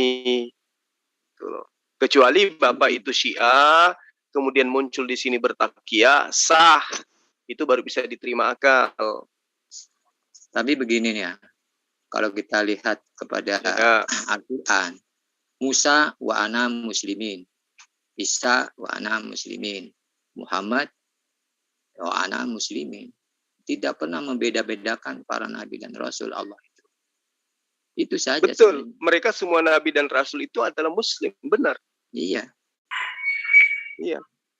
Nah, saya pun maka sejatinya pengikutnya harus muslim. Iya, saya juga muslim.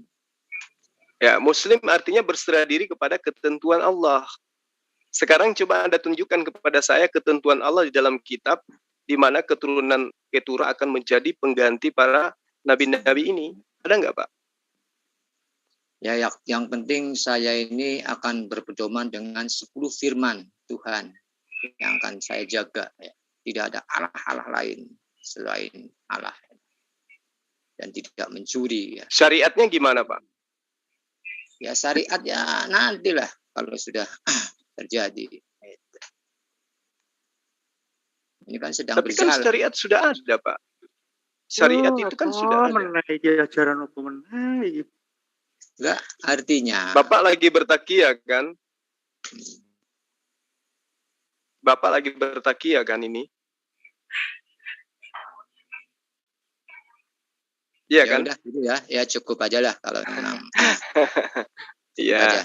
Kalau Syiah aja Pak, nggak usah bertakia depan kita gitu loh. Kasih ya Pak Simon. Oke, siap. Iya. Susah buat Syiah masuk ke sini Pak untuk nyamar-nyamar di depan saya itu susah. Ketahuan Pak. Karena saya paham kitabnya Kristen baik Gospel, Bible itu di luar kepala saya Pak. Jadi percuma Bapak mau bawa Ketura untuk mengaburkan akidah Islam itu nggak perlu. Ya. Termasuk takiyahnya Syiah, Pak. Udah kabur. Jangan coba-coba. Kalau Zulkifli masih hidup, Syiah tidak akan pernah punya ruang di sini. Sama Bang, kalau aku masih hidup juga nggak boleh kok. Amin. Sama semua di sini, insya Allah. Tahuan. Kabur. Itu tadi anaknya ketupat, anaknya itu mau jadi nabi lagi. Wah, sialan Syiah ini.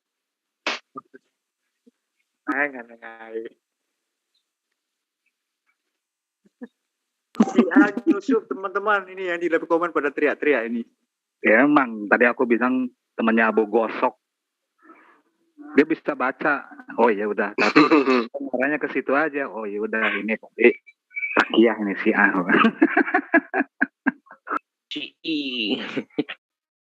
Nggak tahu ada HR di sini ya. Himpunan Romawi. Iya.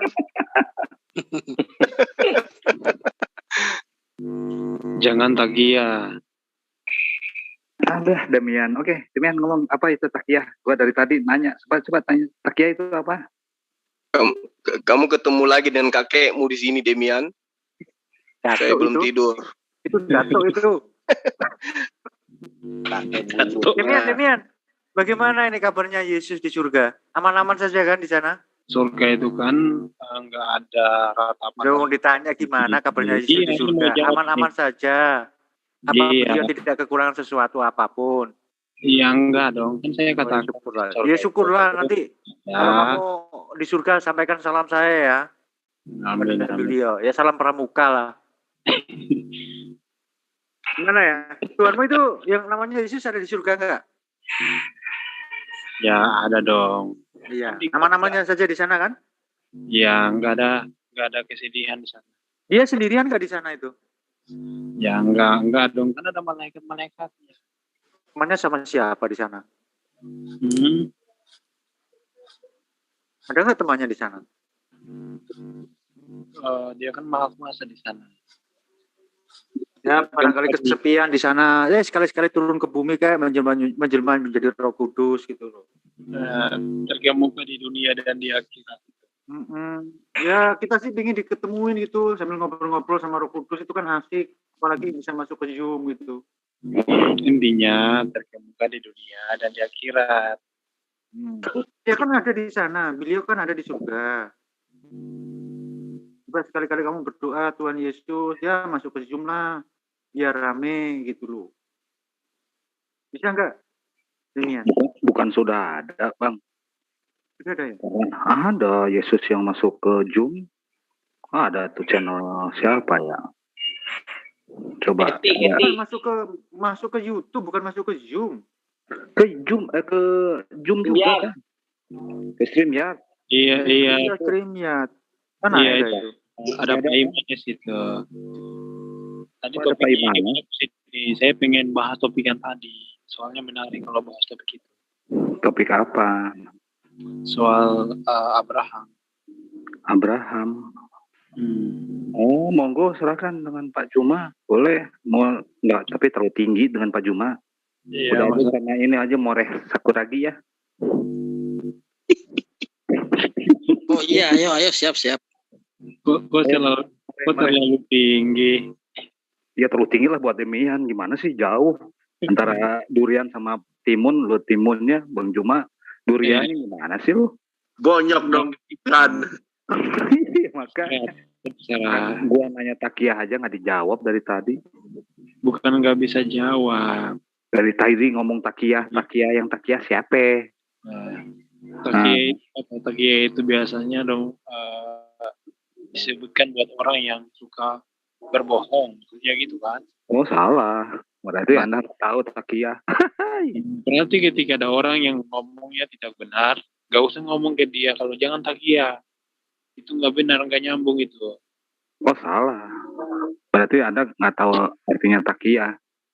Takia itu seperti lagunya Elvis Sukaesih itu loh. Takia demi masa demi datangnya firman. Oh takia. Takia adalah sebuah istilah Islam yang merujuk kepada praktik dan kepercayaan penyangkalan atau pembantahan keagamaan dengan menghadapi penganiayaan. Astaga, oh ini. Tahu nggak bahasa Inggrisnya? Apologetik. Apologetik itu. Iya, sama. Membela keimanan. Oh iya benar. Sama seperti takia ya. Nah, kalau soal topik yang tadi itu tentang apa namanya? Tuh Demian, koneksimu nggak bagus ini, suaranya agak melayang-layang ini. Banyak Roh Kudus kali Bang, melayang-layang di atas air. Nah, melayang-layang di atas air masuk ke proses. Berarti Demian takia Islam takia itu bukan Islam, akidahnya Syiah. Makanya tanya sama datuk lu itu Abu Gosok tanya tuh. Tanyain sama Takia, sama si Abu Gosok. Silakan gabung dengan mereka ya. Seneng saya itu. Kalau si apa ini Demian sama itulah channel apa itu Rak itu, kakak itu kumpul-kumpul di sana sama-sama orang Syiah itu. Seneng kita loh. Iya, oke. Demian menurut lu Yesus itu pernah dosa nggak ya, Dem? Punya dosa ya pasti enggak. Pernah melakukan dosa nggak? Oh, enggak pernah. Suci. Iya, suci. Kalau misalnya menghina orang, dosa nggak menurut lo? Tuhan itu kan kata-kata ini anjing nih. Iya kan, Tuhan itu kan maha segalanya. Ketika dia mengeluarkan apa yang benar dari mulutnya, ketika manusia itu dia bilang boleh, apakah itu salah? Aduh, suaranya hilang-hilang. Ya sih, nggak enak nih, nggak asik nih. Geser posisinya, geser, agak geser. Suaramu itu kadang terang, kadang nggak terang. Dicabut dulu Demian itunya mic-nya. Masukin. Sinyalnya kurang bagus Demian. Kalau mau geser deketin sama tiang listrik Demiannya. Coba dengar. Udah sampai tiang listrik baru. Makanya Demian, kalau beli kepalanya. paket data itu sekalian sama towernya. Nah, itu bagus Demian. Ini lagi charger. Apa charger? Charger. Kalau dalam bahasa Sundanya charger itu sehat. Cager. Maksudnya tadi itu cergen. Nambah jauh. Oh enggak, itu bukan jerigen itu tadi itu maksudnya. Iya. Itu Yesus Demian. Yesus di Lukas 24 ayat 25 itu menghina orang loh. Orang nggak tahu apa-apa dihina, dibilang bodoh. Loh, emang salah. Ya, gimana sih orang nggak tahu, nggak punya pengetahuan dibilang bodoh, itu kan merendahkan orang lain, bro. Menurut lu dosa nggak itu? Itu kan fakta, kecuali kita sebagai manusia yang mengatakan seperti itu baru dosa. Nggak bisa deh. Oh, berarti lu nggak bisa dong. Berarti kalau Tuhanmu masuk. Di mana ada kesopanannya, bro? Di mana ada kesopanannya, bro? Sebentar. Berarti kalau Tuhanmu masukin orang kafir ke neraka itu dosa. Enggak, gue ngomongin tentang adab nih. Ngomongin tentang adab, tentang moral gitu ya. Yang nggak bermutu. Nggak bermutu kemana? Demian, wong Yesus itu loh tidak punya sifat sombong kok. Dari dulu saya mau katakan. Wah, tapi gayanya sombong gitu orang. Iya, kalau Lukas. Kalau di dalam Alkitab kan nggak ada tuh Yesus punya sifat sombong itu. Karena manusia sehingga Tuhan menunjukkan sifat sombongnya. Dulu saya tunjukin dalilnya. Yesus itu punya sifat sombong apa enggak? Oke, begini. Itu ringan-ringan loh, pertanyaan itu paling ringan seperti kerupuk loh itu. Yesus itu punya sifat sombong apa enggak? Kan udah ku jawab, ada. Ada sifat sombong lah. Sifat sombong itu hinggapnya di mana? Maksudnya? Dia punya sifat sombong itu siapa? Ya Tuhan kok. Kan hanya Tuhan yang Yesus punya sifat sombong. Di mana letak kesombongannya? Coba jelaskan di sini. Biar saya catat di sini. Iya, contoh. Halo, boleh tanya? Coba lagi nih, Mas. Assalamualaikum. Itu ada hantu ya. Waalaikumsalam. Satu dulu, biar nggak tumpuk-tumpuk ini. Dia pusing jawab ini. Ada hantu yang teriak-teriak. Kasihan Demian dikeroyok. Begini, ada pertanyaan. Ini Amadeus nih, Amadeus ini nyamar ini Amadeus lagi-lagi ini. Amadeus aja bro. Terus aja. Enggak, ini ada seperti vokalnya seperti Amadeus. Kalau Amadeus itu gaspol remblong itu biasa nyerocos saja. Tapi ini sepertinya bukan ini. Saya bukan Amadeus, saya nggak kenal Amadeus ya. Begini. Amadeus.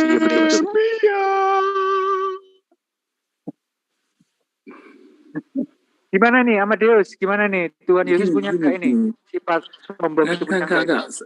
Saya nggak sedang bahas itu. Tapi ada satu hal begini. Ada satu hal. Kenapa Yesus itu tidak mempunyai sifat sombong? Tuhan Yesus itu menghapus dosa. Itu berarti cuma menghapus dosa. Nah, sekarang begini, Itu kalau menghapus dosa itu pakai apa? Pakai stabilo apa pakai penghapus dari karet? Yesus dengan atau dari conveyor ya, dikasih conveyor begitu. Batu hitam mereka kan juga menghapus dosa gitu kan. Oh, begitu. Jadi Yesus itu menghapus dosa itu pakai stabilo. Sebentar dulu, ini nggak bercanda loh. Oh iya, nggak nyambung dari tadi itu. Bagaimana Yesus itu punya sifat sombong apa enggak?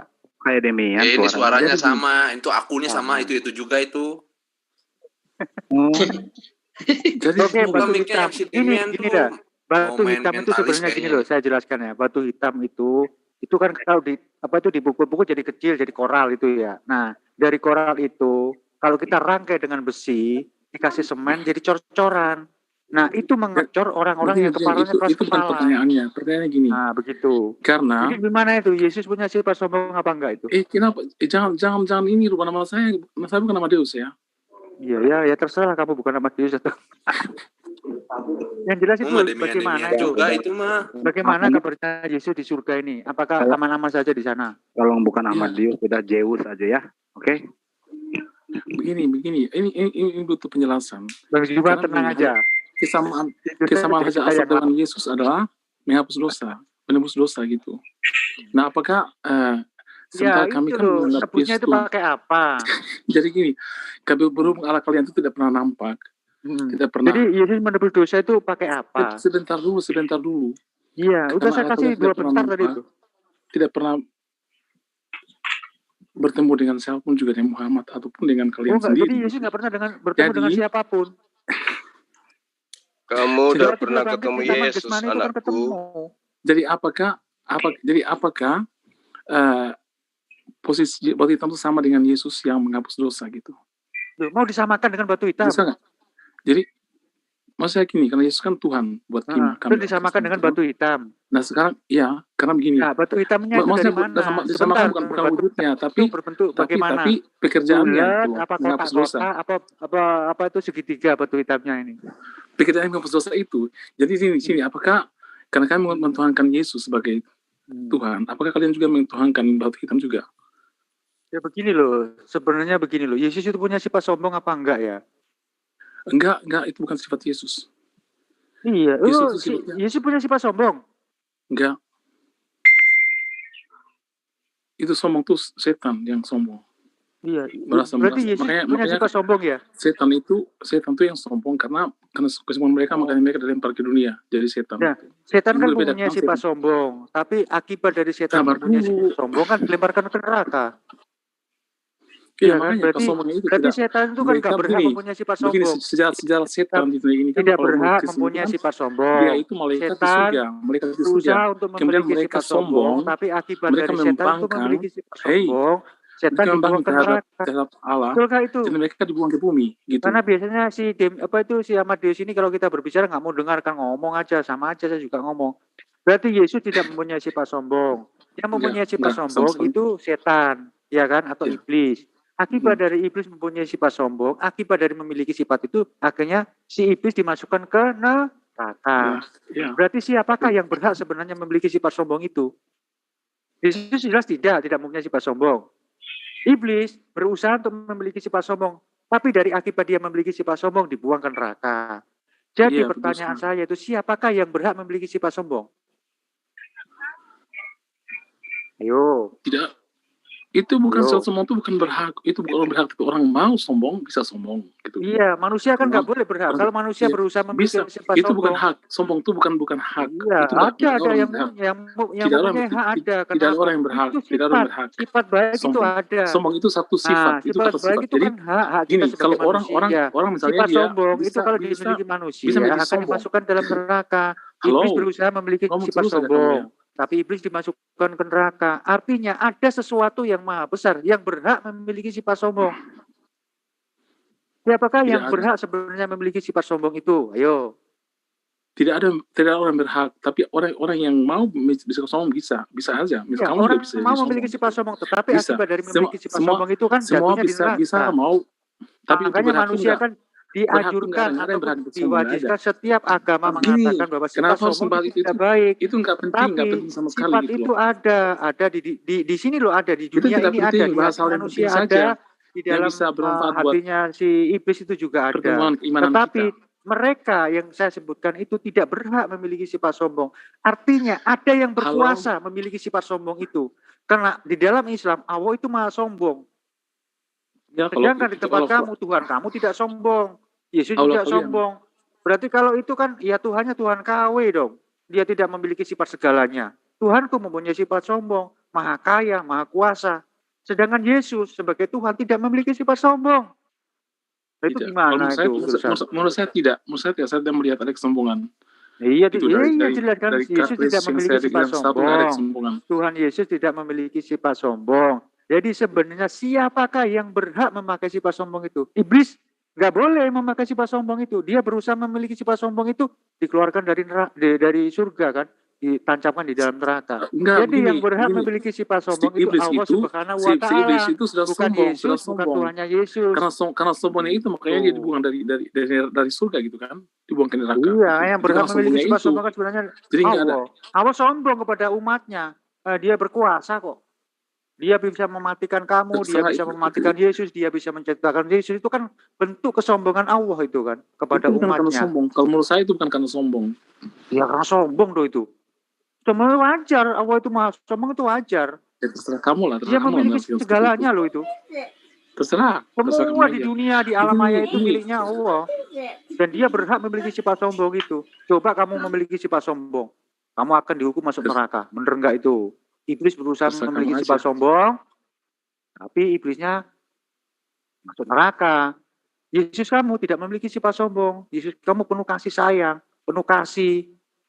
Nah berarti Yesus nggak punya sifat sombong. Artinya ada yang berhak memiliki sifat sombong. Siapakah itu yang menciptakan Yesus?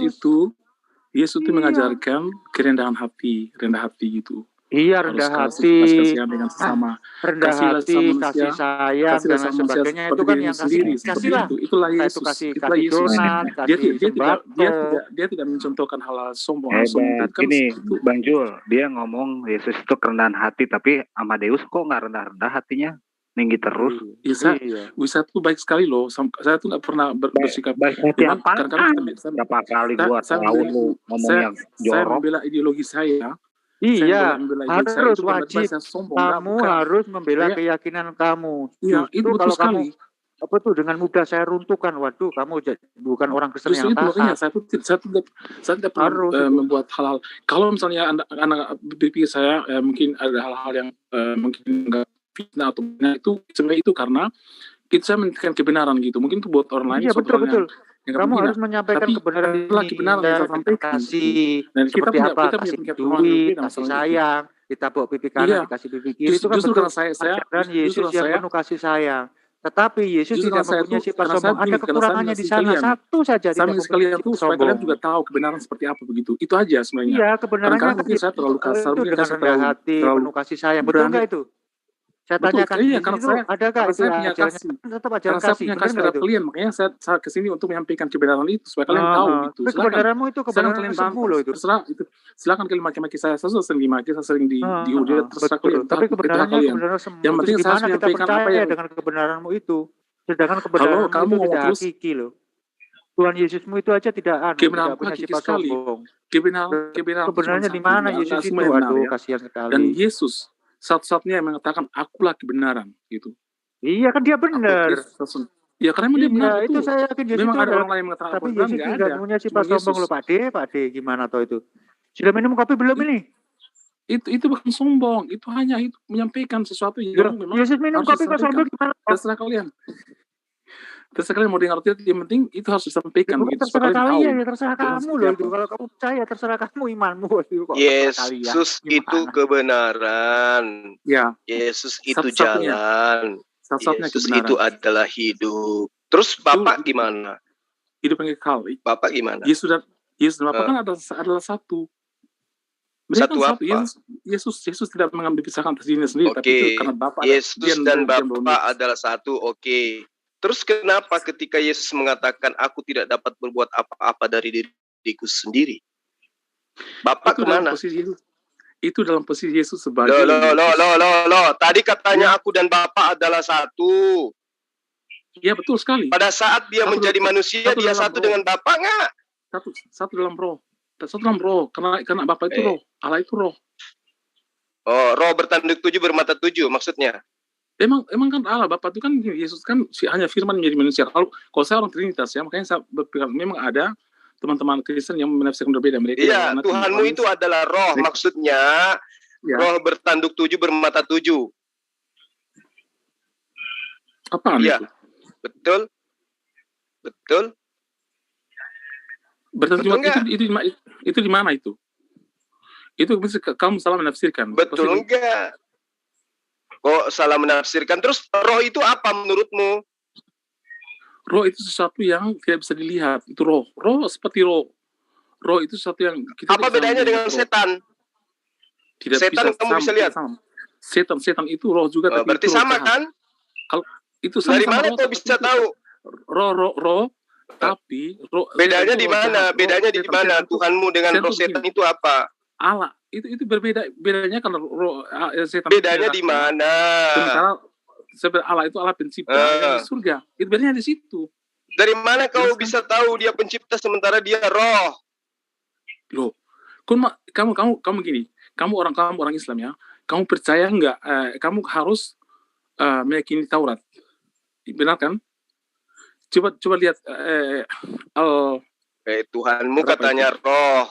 Giliran ditunjukkan itulah ketujuh roh Tuhan yang diutus ke bumi, bertanduk 7 bermata 7. Terus kamu katakan saya salah tafsir. Apanya yang saya salah tafsir? Itu di kitab Wahyu. Itu Wahyu berapa itu? Sabar, saya bisa jelaskan itu. Itu Wahyu berapa? Saya aja tahu, kamu nggak tahu. Wahyu 5 ayat 6. Iya. Iya, makanya apa? Saya bilang. Takia apa lagi yang ingin kau katakan? Ya, kita nggak bertakia. Orang Kristen nggak pernah bertakia. Islam. Terus kalau kamu nggak bertakia, di situ sudah dilihat oleh Rasulmu di Pulau Patmos. Dia lihat apa? Roh bertanduk 7 bermata 7. Lalu apa yang ingin kau tafsirkan? Sementara itu adalah penglihatan. Ngerti penglihatan enggak? Itu kan penglihatan. Itu. Iya, penglihatan artinya sesuatu yang dilihat. Betul? Apa yang dilihat oleh Yohanes? Binatang bertanduk 7 bermata 7 atau pohon yang bertanduk? Begini, itu kan roh yang diutus ke seluruh bumi. Iya, saya tahu. Kamu nggak usah ngajarin saya. Ya kan, saya lebih tahu kitabmu daripada kamu. Kamu itu cuma beriman, tapi kau tidak berilmu. Saya jelasin ya. Kalau kamu tahu, kenapa kau menafsirkan sesuatu yang sudah nyata kelihatan oleh penulisnya? Penulisnya yang melihat. Ya betul. Bahwa Tuhanmu bertanduk 7 bermata 7. Itu penglihatan penulis. Kamu jangan tafsirkan kemana-mana.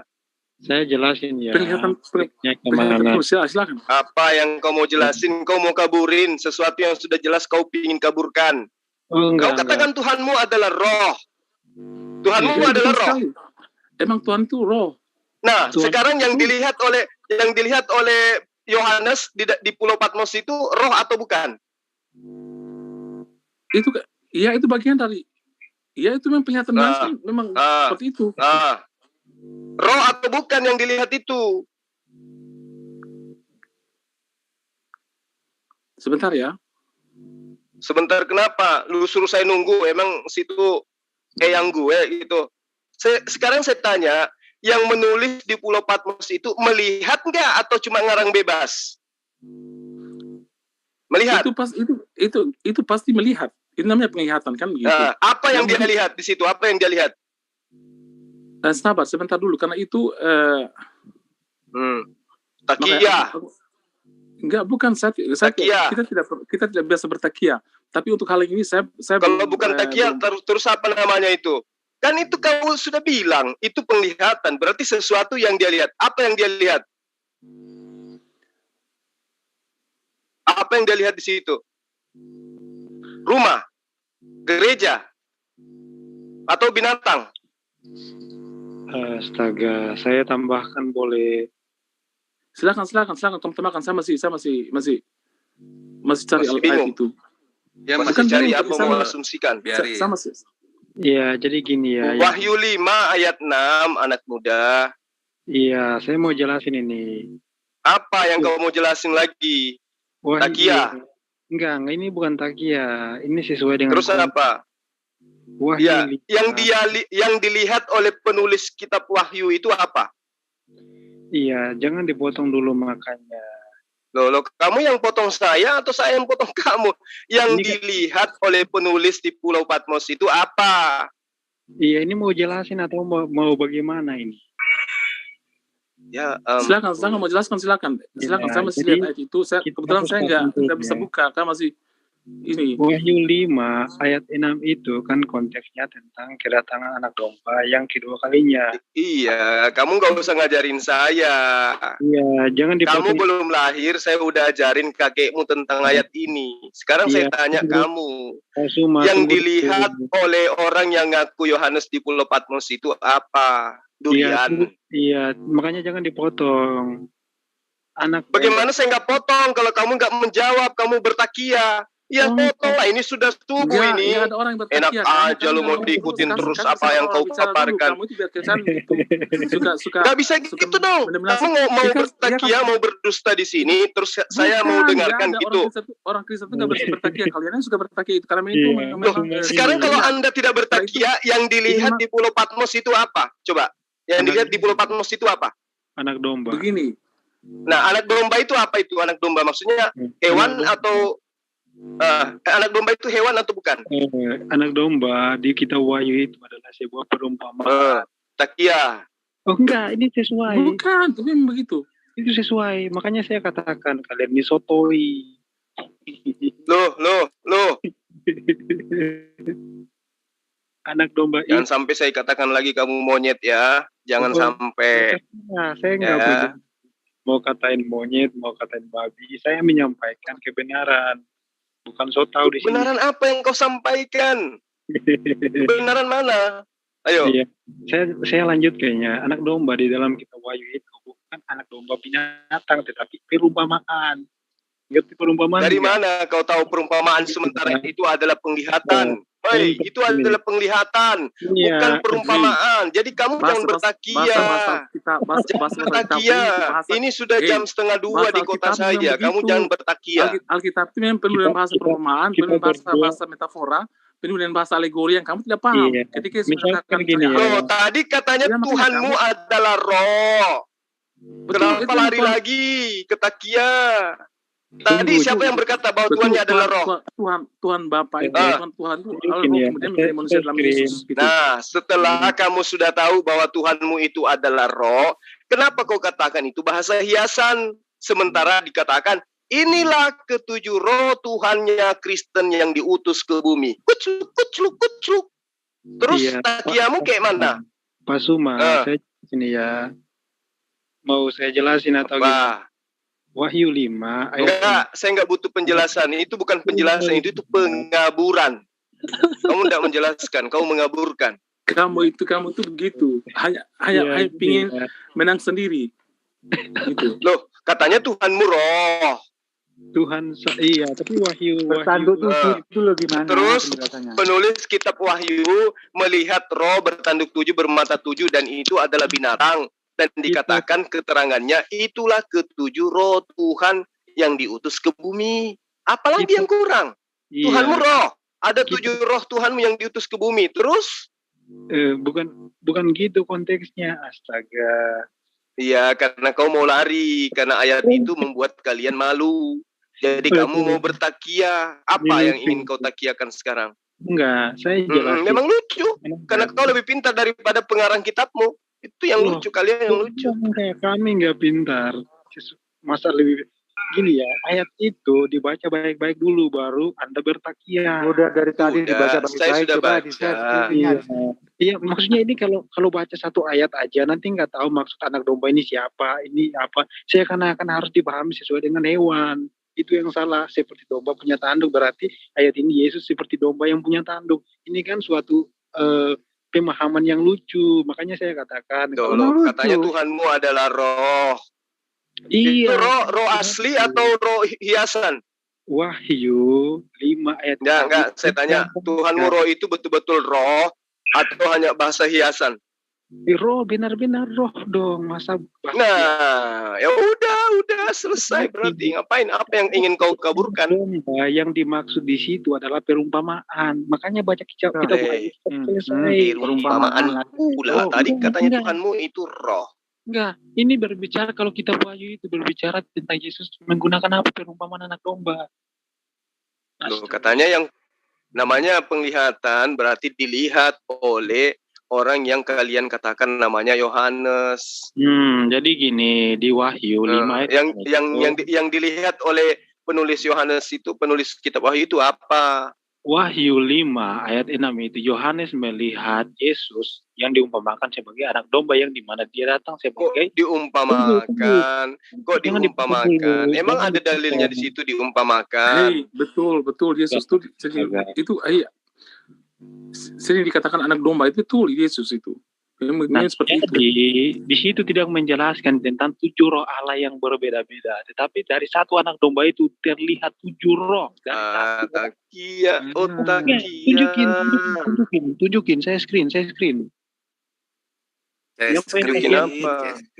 Maka aku melihat di tengah-tengah dan keempat makhluk itu, dan di tengah-tengah itu berdiri seekor anak domba. Seperti telah siapa yang melihat ini? Siapa yang melihat seperti itu? Oke, kita screen ya. Dari pertama ini satu ya. Cuman seekor ini kan merujuk kepada satu orang, bukan merujuk kepada 2 orang, 3 orang. Nah, seperti telah disembelih bertanduk 7. Jadi satu anak domba ini dia mempunyai tanduk 7 dan bermata 7. Satu bukan 2 ya, satu yang mempunyai tanduk. Itu yang dilihat oleh pengarang kitabmu. Oh enggak, aku pengarang. Ini kan murid Yesus, bro. Satu orang yang mempunyai 7. Nah, kalau bukan pengarang, berarti ini firman betul. Tuhanmu itu berupa hewan, bertanduk 7 dan bermata 7. Itulah ketujuh roh Tuhan atau roh Theos yang diutus ke bumi. Ya, tunggu saya jelasin dulu ya. Jadi di sini bukan 7 roh Allah yang berbeda-beda. Yang pertama, yang harus saling ketahui dulu. Tetapi satu orang yang dimana dia mempunyai 7 tanduk dan 7 bermata 7 itu, dan mata 7 itu melambangkan 7 roh Allah, melambangkan. Dan roh itu, kekuasaan roh itu yang diutus ke dalam dunia. Karena roh Allah itu tidak terbatas baik ruang maupun waktu menurut penjelasan di dalam kitab Perjanjian Baru. Nah, jadi itu penjelasannya. Anak domba di sini adalah perumpamaan kepada diri Yesus, bukan berarti Yesus itu makhluk atau ini. Nah, kalau lagi 7 roh yang dinamakan dengan tanduk ini biasa dipahami dengan lambang ini yang biasa dipakai oleh orang-orang Yahudi itu. Nah, seperti ini. Nah, tanduknya itu seperti mahkota. Mahkota kan punya tanduk juga. Yesus datang dengan mahkota, dengan apa? Di jubahnya tertulis raja di atas segala raja. Nah, makanya kalian ini kan sudah nggak tahu tapi so tahu. Loh. Kan kau menyembah roh. Sekarang jelaskan kepada saya, Tuhan kamu itu wujudnya seperti apa? Tuhan saya ya jelas wujudnya itu adalah manusia. Jangan lagi bilang roh. Nggak usah malu-malu bilang manusia. Ngaku aja, Tuhan saya adalah manusia. Gitu aja udah selesai. Kalau kamu mengaku Tuhanmu roh, maka kamu akan saya timpali dengan dalil ini. Tuhanmu roh itu bertanduk 7, bermata 7. Serem dia. Tuhan saya memiliki daging dan juga memiliki roh. Bukan hanya daging, nggak punya roh.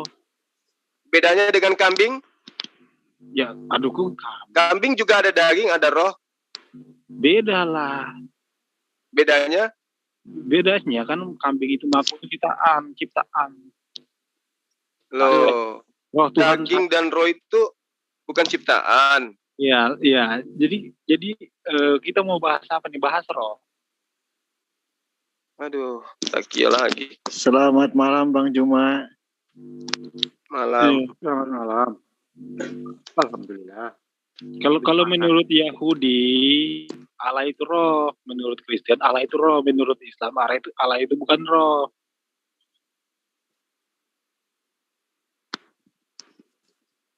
Jadi berarti bertanduk 7 ya, bermata 2 berarti 7 sama 2 ya. Berarti berbeda Tuhan Yahudi. Angka main di Muslim. ini ya, di Tuhan Singapura Kristen 72. berbeda dengan Islam. Jadi Tuhan Kristen perjanjian baru menjelaskan Allah itu roh. Perjanjian lama mengatakan Allah itu roh. Quran mengatakan Allah bukan roh. Berarti beda Tuhan kita. Allah Islam itu zat padat yang itu artinya apa ya? Kalaupun di mana di kitabnya Bani Israel Tuhannya roh di mana? Ya, banyak ayatnya, banyak. Ayatnya di mana di perjanjian lama kitabmu itu? Memang roh itu memang roh, Allah itu roh. Iya, kita buka Sefaria ya, situs Yahudi. Boleh roh maksudnya apa? Roh apa maksudnya? Roh gentayangan atau apa ini? Oh, tidak, roh yang memberikan kehidupan kepada makhluk ciptaan. Membuktikan. Ya, iya, itu roh yang masuk ke dalam tubuh manusia, itu ciptaan Tuhan. Lihat nih. Ciptaan menurut kamu. Ayub 3 ayat 4. Kita buka Sefaria dulu. Sefaria. Nah. Ciptaan itu menurut kamu gitu loh, itu asumsi kamu. Tapi nggak ada di Alkitab, nggak ada. Bro, kalau menurut tafsiran Rabi Yahudi, Allah mereka itu roh, bukan zat. Ayub, ada Ayub nggak di sini? Bahkan Rasi menjelaskan bahwa Allah itu roh, bukan zat. Di sini ya. Iya, roh dalam arti kata gaib, bukan sat. Sat itu materi, bedakan dengan zat. Makanya mohon maaf saya harus mengatakan umat terjemahan itu memang bahlul. Oke, sekarang begini. Coba kamu kayak kalau zat itu dalam bahasanya apa? Zat itu adalah bahasa Arab, anak muda. Iya, bahasanya apa? Bahasanya apa? Menurut bahasa Indonesianya pribadi. Ngerti? Pribadi. Jadi kamu jangan bahlul. Bukan zat ya? Zat itu bahasa Arab artinya pribadi. Dia di screen itu loh.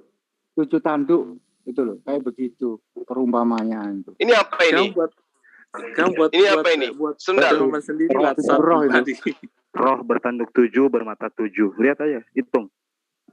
Bang Juma. 1, 2, 3, 4, 5, 6, 7. Lebih. Itu aduh ini pikiran manusia. 1, 2, 3, 4, 7. Beda dengan telinganya ya. Iya, ini gambaran yang inilah sosok Tuhannya Demian. Manusia yang roh bertanduk 7, bermata 7. Yang dilihat oleh rasulnya Demian di Pulau Patmos. Manusia yang nggak punya baca di bawahnya itu apa itu pikiran, nggak tahu apa-apa tapi akhirnya kan masalahnya kitabmu itu adalah kitabnya orang Yunani. Kalau Yunani yang kau ceritakan berarti dia bercerita tentang roh-roh. Kalau Yunani kau ceritakan berarti roh binatang. Itulah konsepnya dia. Kamu nggak bisa lolos dari situ. Siapa suruh mengkitabkan kitabnya orang Yunani? Tuhan Yahudi pun Tuhannya roh, bukan zat. Kira-kira iya, Tuhannya Yahudi disebut roh itu artinya goib. Bukan roh dalam arti kata roh yang seperti roh gentayangan itu, bukan. Roh di sini artinya goib. Astaga, goib, bukan materi. Buat silakanlah buat persepsi sendiri, buat definisi sendiri gitu. Jadi gini, zat itu menurut Ustaz gini apa? Bung Damian, boleh saya bantu Bung Damian? Zat itu zat yang zat padat. Sebentar ya, Ustaz Tata bilang zat dan roh itu sama-sama goib. Bertentangan ini penjelasan. Iya, memang zat dengan sat itu harus kamu bedakan. Bedakan antara zat yang bahasa Arab dengan sat yang bahasa Indonesia. Sat dalam bahasa Indonesia itu artinya materi.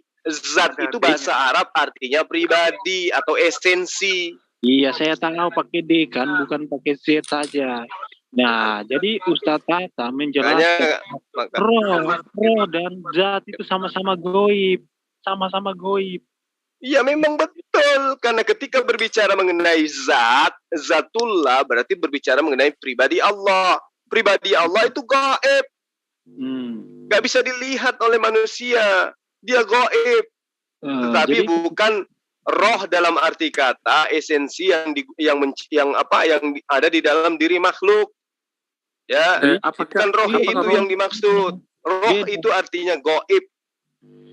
Iya, tapi roh itu kan jelas definisinya seperti apa gitu kan. Masalah gini, kopi ya betul. Apakah roh dan zat itu sama-sama roh, sama-sama artinya gini, nggak bisa dilihat gitu. Kamu artikan zat itu apa menurut kamu? Zat yang kamu maksud itu apa? Zat kalau apa? Coba kamu eja dulu. Zat itu ejaannya hurufnya gimana tulisannya? Coba saya ingin tahu kamu itu ngerti atau tidak. Oke, betul yang saya tahu bahasa Arabnya DZAT. Ya. Apa artinya dalam bahasa Indonesia? Kalau saya mengartikannya apa artinya dalam bahasa Indonesia? Apa artinya dalam bahasa Indonesia? Kalau yang saya lihat yang saya pahami ya zat itu sama dengan bahasa Indonesia. Dari mana nenekmu dari mana yang ajarin kamu DZAT itu artinya zat? Itulah yang saya tahu. Nah, kamu berarti kamu bahlul. Kamu mau mengertikan Tuhan kami itu zat untuk mengaburkan seperti Tuhanmu yang adalah zat padat, zat cair, zat gas itu Yesus kentut, Yesus pipis, dia punya daging, berarti dia zat. Tuhan kamu apa? Allah itu Allah roh yang kemudian. Bagaimana kamu mengatakan Tuhan kamu itu roh sementara dia kentut, dia pipis? Ayo. Itu roh yang menjadi manusia. Apa? Roh Kudus yang menjadi manusia, yang menjadi Yesus. Roh Kudus jadi manusia dan Roh Kudus sudah menjadi manusia, sudah menjadi zat kan? Jangan mau terbawa oleh halusinasinya Ustadz Zul. Jangan mau. Ya, kalian yang bertakia kamu katakan DZAT itu artinya saat itu nenekmu yang umur berapa tahun yang ngajarkan kamu itu. Ya emang semua orang memahami seperti itu, hanya kamu aja yang buat pengertian sendiri. Loh, itu kan bahasa Arab tuh, Yul. Iya, bahasa Arab biasanya kan zat. Bahasanya kan zat gitu kan. Itu kan jelas bahasa Arabnya zat, ya bahasa Inggrisnya zat kan. Zat yang dipahami seperti dari itu. Dari mana ke mana? Aduh, kok kasihan kali manusia satu ini. Silakanlah kamu buat pengertian sendiri. Makanya saya katakan itu, kalian kalau tidak ada ilmu, jangan terjun ke dunia diskusi dengan Islam. Ya, kamu akan jadi main-mainan nanti. Kamu nggak punya ilmu saja. Kamu punya ilmu bertakia saja. Boleh nggak Pak Sul jelasin kepada kita? Lah, kamu katakan zat itu bahasa Arab, terus artinya kau katakan zat. Bahasa Indonesianya zat, ya. Loh, gila ini Ara. Kamu itu gila kayaknya. Kalau zat, ZAT, dengar, saya ajarin ya, catat ya. Kalau bahasa Indonesianya zat, bahasa Arabnya itu adalah madah. Zat, ZAT bahasa Arabnya madah, artinya materi. Ya, kalau dalam bahasa Arab DZAT bahasa Indonesianya itu adalah pribadi atau esensi. Jadi pahami, bedakan antara zat bahasa Arab dengan zat bahasa Indonesia. Kalau zat bahasa Indonesia bahasa Arabnya adalah madah. Kalau zat itu bahasa Arab, arti Indonesianya adalah pribadi atau esensi. Terserah kamu lah membuat seperti terserah kamu begini. Dan apakah zat beda ya? Itu, udah ngerti enggak sampai situ? Enggak, saya mengerti penjelasan kamu, tapi saya tidak menerima itu sebagai kebenaran. Begini, kenapa? Karena kamu otak rusak. Apakah zat aulamnya? Kalau nggak mengerti, itu ulangan loh ya. Apakah zat aulam itu sama dengan rohnya Israel? Nah, sekarang saya sederhanakan pertanyaanmu, saya bantu supaya kamu paham. Apakah zat Allah artinya apakah pribadi Allah itu sama dengan roh? Itu yang pertanyaanmu yang benar. Jangan kau katakan apakah zat Allah seakan-akan Allah itu adalah zat seperti Yesus. Kalau Yesus itu zat, betul. Dia zat cair, zat padat, zat gas karena dia adalah materi. Yesus itu materi. Kalau Allah itu bukan materi. Adapun kata zat Allah artinya pribadi Allah. Nah, itu. Ngerti enggak? Ngerti ya, Pak Guru. Apakah begini? Seperti Yesus. Apakah itu kalau Yesus memang zat? Halo, dengar dulu. Apakah itu satu entitas yang sama dengan bicara aja belepotan kamu ngomong. Dengan Allahnya, dengan roh, dengan Bapa, dengan Hasem. Apakah satu entitas yang sama? Apa pula sama, kau sebut-sebut Tuhannya Yahudi? Tuhanmu itu Zeus. Nggak usah kau bawa Hasem. Saya sedang berkompari karena kalian tuh sering mengklaim bahwa Allah kalian tuh sama dengan Hasem gitu. Makanya saya bukan mengklaim, tapi Allah itu sendiri yang menyatakan dirinya adalah sembahannya Bani Israel dan Bani Ismail. Kejadian 17 ayat 7. Aku akan menjadi Tuhanmu, Tuhan anak-anakmu dan keturunanmu secara turun-temurun. Kamu nggak boleh ganggu gugat itu. Tuhan sendiri yang memproklamirkan dirinya. Itu karena kamu sudah berasumsi bahwa mereka adalah entitas yang sama. Asumsi pula itu adalah dalil dari kitabnya Bani Israel. Betul, iya betul. Tapi saya kan ini ngawur. Apa? Kalau sudah betul ya udah selesai. Enggak. Halo? Allah keturunannya itu yang menduduki tanah Kanaan. Kira-kira Ismail menduduki tanah Kanaan enggak? Itulah lucu kau, nggak lucu. Baca itu kitab Kejadian baik-baik. Tuhan hanya menjadi Allah. Nenekmu kau suruh datang sini biar aku bacakan. Allah Subhanahu wa taala itu Allahnya Ismail, sementara Allahnya jadi tidak ada Bahlul itu enggak ada itu. Disamakan umat terjemahan. Disamakan inilah umat terjemahan. Itu enggak sama, disamakan aja. Oh, jadi maunya Allah Israel itu sama dengan Yesus gitu. Betul, itu mereka itu memang Yesus kan dari situ. Mereka siapa yang mengakui bahwa Allahnya itu adalah Yesus? Yesus itu firman yang menjadi manusia. Firman yang bersama dengan Allah. Dan firman adalah Allah. Itu yang kau bacakan itu Yohanes 1 ayat 1 itu filsafat Yunani. Dalam kitab Keluaran betul sekali. Itu sudah ada. Aku mengutus aku. Itu sudah ada. Itu pernyataan Allah kepada Musa. Ketika Musa datang, diminta. Makanya Yesus mengatakan siapa yang diserahi tugas menyampaikan firman maka dia disebut Allah. Betul itu. Maka Musa mengaku sebagai Allah. Aku adalah aku. Bapak aku mengutus kemudian dipertegas lagi. Dipertegas lagi dalam kitab Yesaya. Kemudian dipertegas lagi dalam kitab Yesaya. Bapak yang kekal, Allah yang perkasa, Bapak yang kekal. Itu sudah jelas sekali. Kemudian Allah sendiri ketika Yesus dibaptis, kamu semakin menyanjung Tuhannya Bani Israel, itu sama halnya kau menyanjung Tuhan kami. Kemudian ketika Yesus dibaptis, ya sebagai manusia, Bapa meneguhkan dengan inilah anakku yang kukasihi, inilah anakku yang kepadanya aku berkenan. Jadi itu. Apakah Bapa itu adalah anak? Nah, apakah anak itu adalah Bapa? Begini, saya begini orang ini. Mereka ada satu dalam. Iya, satu apa? Kamu jawab aja. Bapa dan Yesus itu satu apa? Roh dan kebenaran. Maksudnya? Mereka satu roh dalam Yesus kan roh itu kan satu roh. Ketika Yesus dikandung 9 bulan di dalam Maria, Yesus ada roh di dalamnya.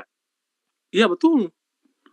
Berarti Bapa yang adalah roh itu dikandung juga sama Maria. Dengar dulu, ya. Yesus punya sisi kemanusiaan. Jadi Maria itu mengandung juga Bapa. Yesus. Kenapa? Jadi Bapa itu dikandung juga sama Maria selama 9 bulan. Firman-Nya yang Roh Kudus yang menjadi manusia. Firman yang menjadi manusia itu yang dikandung oleh Maria. Kemana roh? Mana yang kau katakan aku dan Bapa adalah satu roh? Satu roh yang mana? Yesus kan ketika dikandung punya roh. Begini ya. Berarti roh itu juga dikandung sama Maria, betul? Betul. Berarti Bapa juga dikandung oleh Maria, betul? Berarti Yesus lahir kembar. Dengar dulu Yesus dan roh lahir kembar. Maria melahirkan dua anak. Satu anak berupa manusia, satu anak berupa roh. Jadi Tuhanmu kembar lahir gitu. Kamu jangan berasumsi sendiri. Saya berbicara berdasarkan Alkitab. Loh, tadi katanya satu dalam roh. Yesus adalah firman yang menjadi manusia, firman Allah yang firman itu apa? Firman itu apa? Firman itu apa? Firman itu apa? Firman itu apa? Firman itu adalah Allah sendiri. Firman itu yang menciptakan dunia. Firman itu apa? Firman itu apa? Pisang goreng atau sepatu atau sendal? Firman itu apa? Firman itu adalah Allah sendiri. Allah sendiri. Firman itu adalah Allah sendiri. Allah kan? Firman itu Allah. Ya. Firman itu adalah Allah menurutmu? Ya, bukan menurut kami, tapi seperti itu. Jadi firman menjadi manusia. Berarti ketika firman yang adalah Allah menjadi manusia, berarti Allah itu sudah nggak ada lagi karena sudah menjadi manusia. Kan semua firman-Nya. Saya sudah bilang dari awal saya katanya Allah itu adalah firman. Tadi siapa yang saya ajak dialog itu firman itu bukan Allah. Katanya, nah kamu berbeda lagi. Firman itu adalah Allah. Firman itu telah menjadi manusia, artinya Tuhan Sang Pencipta alam itu sudah menjadi manusia. Betul? Firman, ya hanya begini. Betul. Dalam pemahaman seperti ini ya. Firman adalah pencipta alam semesta. Pencipta alam semesta telah menjadi manusia. Betul? Saya orang Trinitas. Saya percaya Bapa, Anak, dan Roh Kudus. Anak itu hanyalah firman. Bagian dari Bapa, bagian manusia. Anak itu hanyalah firman. Tadi katanya Allah itu adalah firman. Kita terus. Itu Yesus hanyalah firman-Nya yang menjadi manusia. Itu saya berbicara bersama. Oke. Firman menjadi manusia. Dengar supaya kamu paham. Firman menjadi manusia. Ketika manusia ini buang air, apakah nya juga itu adalah firman? Rohnya yang Allah, tapi wujudnya dagingnya manusia. Hati-hati berdialog dengan saya tentang firman. Saya tanya, firman menjadi manusia. Ketika manusia itu buang kotoran, buang apakah nya juga itu adalah firman? Itu kan manusianya. Makanya saya bilang kamu yang menjadi manusia kan tadinya firman, Mas. Berarti manusia itu adalah firman sekarang. Kenapa lagi ke roh? Roh Yesus itu roh mini gitu maksudnya. Sementara dia menjadi daging, menjadi manusia yang kemudian untuk menjadi penebus dosa yang mati di salib. Karena ketika firman telah menjadi manusia, berarti firman itu telah menjadi manusia. Ketika firman itu adalah Tuhan, Sang Pencipta alam semesta, Sang Pencipta alam semesta ini telah menjadi manusia. Nah, karena dia telah menjadi manusia, firman yang adalah roh itu sudah nggak ada, sudah menjadi manusia. Menjelma jadi ada rohnya tetap Allah. Betul. Tapi manusia. Yesus itu dikatakan mayat ketika tidak ada roh di dalamnya. Dengar dulu. Kenapa jadi manusia itu? Karena ada hubungannya dengan penebusan dosa. Karena setelah Adam dan Hawa jatuh ajaran pagan lagi bukan Pak, itu pagan takia lagi. Kamu itu nggak ada hubungannya dengan pagan. Justru kamu yang sembah pagan. Nggak ada hubungannya dengan pagan. Sekarang begini. Mana sih? Saya jelaskan dulu ya. Ketika pagan itu pagan. Setelah Adam dalam dosa diampuni dengan dewa datang dalam rupa manusia, ditebus jadi korban. Itu ajaran pagan. Kalau Tuhan yang benar, dengarkan. Kalau Tuhan yang benar, yang tadinya mau dikorbankan manusia diganti dengan hewan. Kalau Tuhan yang abal-abal, ya hewan diganti menjadi manusia. Itu. Boleh bicara, Bang? Ya, silakan. Mau bicara, silakan. Iya. Dari mana Bapak tahu bahwasanya Tuhan yang benar dan Tuhan yang salah? Siapa yang sama Tuhan yang benar dan Tuhan yang salah? Kalau Tuhan yang benar itu tidak pernah menjadi mantan mayat. Jangan derajaran. Ya, kalau Tuhan yang benar itu tidak pernah menjadi mantan mayat. Ngerti? Kalau ada Tuhan yang pernah menjadi mantan mayat, itu bukan Tuhan. Itu hantu. Makanya kamu harus paham kenapa jadi manusia itu kenapa begitu loh. Ini pertanyaan orang Islam juga. Kenapa harus jadi manusia? Kenapa? Saya tanya sama Hindu mengakui Krishna. Brahma itu diakui menjadi Krishna itu kenapa? Saya tanya sama diakui manusia biasa. Kenapa? Kenapa Brahma diakui menjadi manusia, menjadi Krishna oleh orang Hindu? Kenapa? Jawab. Yang penting Muhammad itu mati nggak hidup-hidup.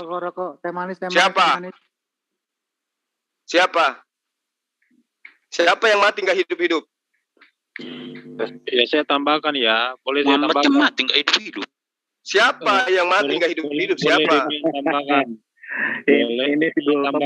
Kamu mau bandingkan Yesus yang adalah Tuhanmu dengan Muhammad SAW? Rendah sekali Tuhan kau itu.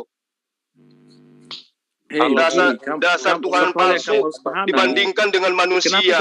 Harusnya kau bandingkan dengan Allah Subhanahu Wa Taala, dengan Yesus yang pernah menjadi mantan mayat itu. Ada hubungannya dengan penebusan dosa. Kenapa jadi manusia penebusan dosa? Jadi ya saya tanya sama kamu, kenapa Brahma menjelma menjadi Krishna? Apa yang mau dijual oleh orang Hindu di situ?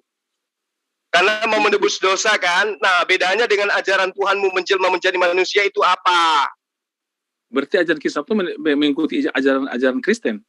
Kan gitu. Oh, duluan ajaran Hindu daripada Kristen. Siapa bilang? Belajar aja dulu kamu. Siapa bilang kamu? Oh, siapa bilang? Yunani aja itu ikut ajaran Hinduisme. Makanya belajar. Ya, belajar besok ulangan ya. Ya, kamu belajar. Dari mana ajaran Bapak menjelma menjadi Yesus? Itu dari ajaran Hinduisme. Brahma menjelma menjadi Krishna. Begitu. Tidak ada. Mungkin kebetulan sama, tapi itu kebetulan kayak mana kebetulan? Itu adalah konsep tatanan. Makanya kau kalau belajar, kenapa istilah-istilah Yunani itu banyak kesesuaian dengan istilah-istilah daripada Hinduisme? Karena ajaran Hinduisme itu menjadi sumber ajaran Yunani. Dan ajaran Kristen itu sumbernya dari Yunani. Gitu. Dari perjanjian lama. Jadi Hinduisme disadur masuk ke ajaran Yunani. Ajaran Yunani disadur masuk ke ajaran Kristen. Itu loh. Itu sudah ada. Nabi Yesaya sudah menyatakan bahwa ya sama seperti Krishna datang sebagai Tuhan itu juga ada di dalam ajaran Hinduisme. Keluaran Allah Bapa sudah mengatakan aku mengutus aku. Itu sudah ada. Itu sudah ada sebelumnya. Dan bukan karena memang itu acara itu sudah ada dari buat itu sudah ada itu kan sudah ada sudah ada. Aku mengutus aku itu maksudnya Musa yang diperintahkan menyampaikan hal itu kepada kaumnya. Sama seperti Rasulullah Muhammad SAW juga. Itu menurut kamu itu Allah mengutus Allah sendiri. Itu menurut kitabnya, bukan menurut saya. Itu menurut kamu, bukan itu menurut kamu. Kalau itu kan Allah, aku mengutus aku. Allah mengatakan aku mengutus aku. Kemudian ditegaskan lagi oleh Yesus. Berarti Bapak mengutus dirinya gitu. Ya, begitulah. Bapak mengutus dirinya. Artinya Allah mengutus Allah. Allah mengutus Allah sendiri kan? Ya, Yesus mengutus diri. Bapak mengutus dirinya gitu maksudnya. Ya, betul. Yesus Allah mengutus Allah. Ketika Bapak mengatakan aku tidak dapat berbuat apa-apa dari diriku sendiri, itu gimana? Kepiye itu? Nah, kepiye toh? Posisi yang mengutus dan diutus. Loh, piye toh? Mas. Tadi katanya Bapak mengutus Bapak. Sekarang giliran Bapak nggak bisa berbuat apa-apa dari dirinya sendiri, lah itu kapasitasnya antara utusan dan pengutus loh. Takia dengan bedanya dengan Syiah kamu itu apa? Maksud ayat itu adalah Yesus yang mengatakan bahwa dia tidak melakukan sendiri, tapi Yesus Bapa yang ada dalam dia. Dia sudah mengatakan bahwa dia adalah Bapa sendiri. Bapa ada di dalam dirinya. Kenapa Yesus mengatakan aku tidak dapat berkata-kata dari diriku sendiri? Ternyata ada Bapa di dalam dirinya. Ya, tapi Bapak yang bagian dalam aku gitu. Bapak yang ada di dalam diri Yesus lagi tidur. Yesus lupa kalau dirinya itu adalah Bapak. Dia sedang mengatakan bahwa dia ketika datang malaikat kepadanya Yesus ketakutan. Yesus lupa kalau dirinya itu adalah Bapak. Betul. Yesus mengatakan aku adalah Bapa. Kemudian Yesus juga mengatakan aku sudah ada sebab Abraham. Yesus mengatakan bangsa melihat aku. Salomo lebih hebat lagi. Salomo mengatakan aku ada sebelum langit digariskan. Lah Yesus sebelum Abraham ada itu nggak ada apa-apanya. Yesus mengatakan siapa yang melihat aku dia telah melihat Bapa. Karena Bapa dalam aku. Iya. Dan siapa yang menampar aku dia sudah menampar Bapa. Siapa yang membunuh aku dia sudah membunuh Bapa. Ini ajaran apa toh? Yang dibunuh itu Yesus sebagai manusia. Karena saya bilang tadi itu ada hubungannya dengan penghapusan. Kenapa jadi manusia? Ya, pelan-pelan aja ngomong, alon-alon, Mas, alon-alon. Itu udah suku di sini. Alon-alon. Mas Matius, alon-alon supaya nggak keselak ya. Menjadi manusia? Tadi katanya siapa yang melihat Yesus sama melihat Bapa. Berarti siapa yang menampar Yesus sama dengan menampar Bapa. Siapa yang membunuh Yesus sama dengan membunuh Bapa. Iki Tuhan opo, Mas? Yang ditampar dan dibunuh adalah Yesus sebagai manusia. Kamu harus paham itu. Loh, tadi katanya Bapa dan Yesus itu satu. Betul, satu roh. Yang menjadi Bapak, yang menjadi Yesus itu adalah Bapak. Loh tuh, gimana toh? Boleh, Bang. Dalam roh dan satu nusa, satu bangsa gitu maksudnya. Roh Yesus itu yang Allahnya. Yang apa? Roh Yesus yang apa? Yesus itu punya dua sisi, keilahian, kemanusiaan dan keilahian, gitu ya. Nah, jadi ketika Yesus mengatakan satu-satunya Allah yang benar itu adalah Engkau, berarti yang 100% Tuhan itu adalah Engkau, dan yang 100% manusia itu adalah aku. Berarti aku dan Engkau beda. Kamu 100% manusia, Allah, aku 100% manusia. Yesus itu begini. Kamu harus melihat begini. Sebentar dulu. Takia apa lagi sampean? Bro Amadeus, biarkan Pak Samuel ngomong dulu. Silakan. Nah, silakan. Ayo ngomong. Pemain baru lagi yang Takia yang lebih hebat, Takianya maju. Bukan Takia, tapi kamu tidak paham. Yesus itu harus melihat dari sisi. Yang hebat Takianya maju. Siapa? Samuel, silakan. Nabi udah, kamu udah. Takianya udah, kamu udah kebablasan kamu. Siapa yang melihat Yesus sama melihat Bapa? Siapa yang menampar Yesus sama menampar Bapa? Ya udah, Takiamu udah keputus di situ. Ayo Samuel, maju. Maju. Karena begini, karena kamu tidak bisa membedakan Yesus yang saya tidak bisa membedakan. Kenapa? Karena tadi kamu mengatakan aku dan Bapak adalah satu. Kayak mana mau dibedakan kalau udah satu kayak gitu? Satu dalam Allah saya bilang. Begini. Satu hal ya. Kenapa Yesus? Kenapa? Ya, silakan Pak Samuel, Ibu Samuel, silakan ngomong. Mumpung lagi Roh Kudus dari Jawa masuk ke dalam diri saya, monggo. Samuel, bro, silakan. Iya, terima kasih Bang. Ya, pertanyaan bagus, sudah. Jangan lemas. Bukan yang kuat kalau ngomong sama saya toh. Yang pertama itu harus kita pahami bahwasanya Yesus itu adalah manusia dan Allah. Ketika di mana dia manusia, ketika di mana dia Allah. Ketika dia bangkit, dia adalah Allah. Ketika dia mati, dia adalah manusia. Ketika dia setelah bangkit, dia makan ikan goreng. Berarti yang makan ikan goreng itu soto. Jangan difoto. Kenapa? Kalau mau terus ngomong tapi nggak ada kebenaran yang kamu ajarkan, nggak boleh kemana-mana orangnya juga hantu. Nggak itu aja. Kebenaran abangannya nggak gitu. Sebentar dulu Pak. Ketika Yesus bangkit, kamu katakan itu adalah Tuhan. Tapi ternyata ketika dia bangkit masih makan ikan goreng. Jadi yang bangkit itu soto. Aduh. Jadi kapan dia menjadi Tuhan? Yesus itu kapan menjadi Tuhan? Ketika dia mengakui dosa, ketika dia memasukkan orang ke surga itu Tuhan. Terus kapan dia menjadi Tuhan? Ketika Yesus mengatakan aku sudah semua Abraham, itulah Tuhan. Ketika dia mengampuni dosa, ketika dia memasukkan orang ke surga, itu Tuhan, itu pekerjaan Tuhan. Pada saat Yesus mengatakan dosamu telah diampuni, Yesus itu manusia di situ. Abang masuk logika karena Muhammad itu manusia yang dipercaya. Yesus juga manusia, piye to Mas? Iya bangkit juga bilang Yesus itu bukan manusia. Yesus juga dia. Dari mana? Kealahan Yesus itu mana?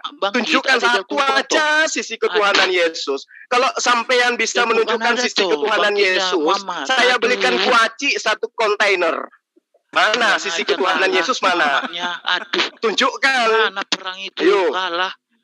Berperang bertempur. Tunjukkan sisi ketuhanan Yesus itu mana? Pada saat kakinya keinjak meja ya, terus dia teriak, Eli Eli lama sabaktani. Itu sisi ketuhanannya. Atau yang mana? Langsung mati di perang tempur. Loh kok kamu bahas Muhammad Pieto Mas? Loh dia itu hanya manusia. Bandingkan dengan Tuhan kau itu. Aduh Pieto. Manusia, Muhammad juga manusia. Rasulullah Muhammad Sallallahu Alaihi Wasallam itu manusia. Tolong Yesus juga manusia. Bedanya dengan Muhammad opo? Muhammad mati. Yesus itu bukan manusia biasa toh. Dia masih bisa bangkit. Yesus ini manusia biasa. Masih bisa bangkit. Bapak bisa bangkit enggak? Muhammad bisa bangkit enggak? Semua manusia kelak mati terus kemudian bangkit semua kita ini. Baca Yosua 6 ayat 2. Yesus sudah bangkit duluan. Tapi sudah bangkit duluan. Ada yang lebih duluan bangkit daripada Yesus, Thomas. Mana si Muhammad itu? Yang lebih duluan bangkit daripada Yesus itu Lazarus, toh. Ya bangkit aja sombong. Dibangkitkan aja sombong. Bangkit. Bukan bangkit. Sombong. Mati. Cuma gini. Kalau kamu bandingkan Tuhanmu dengan manusia, itu gimana toh? Masih kayak jadi sedih dengan kita kan? Kamu kalau kamu kritisi Injil, sekarang kamu buka Maria surat Maryam ayat 29 32.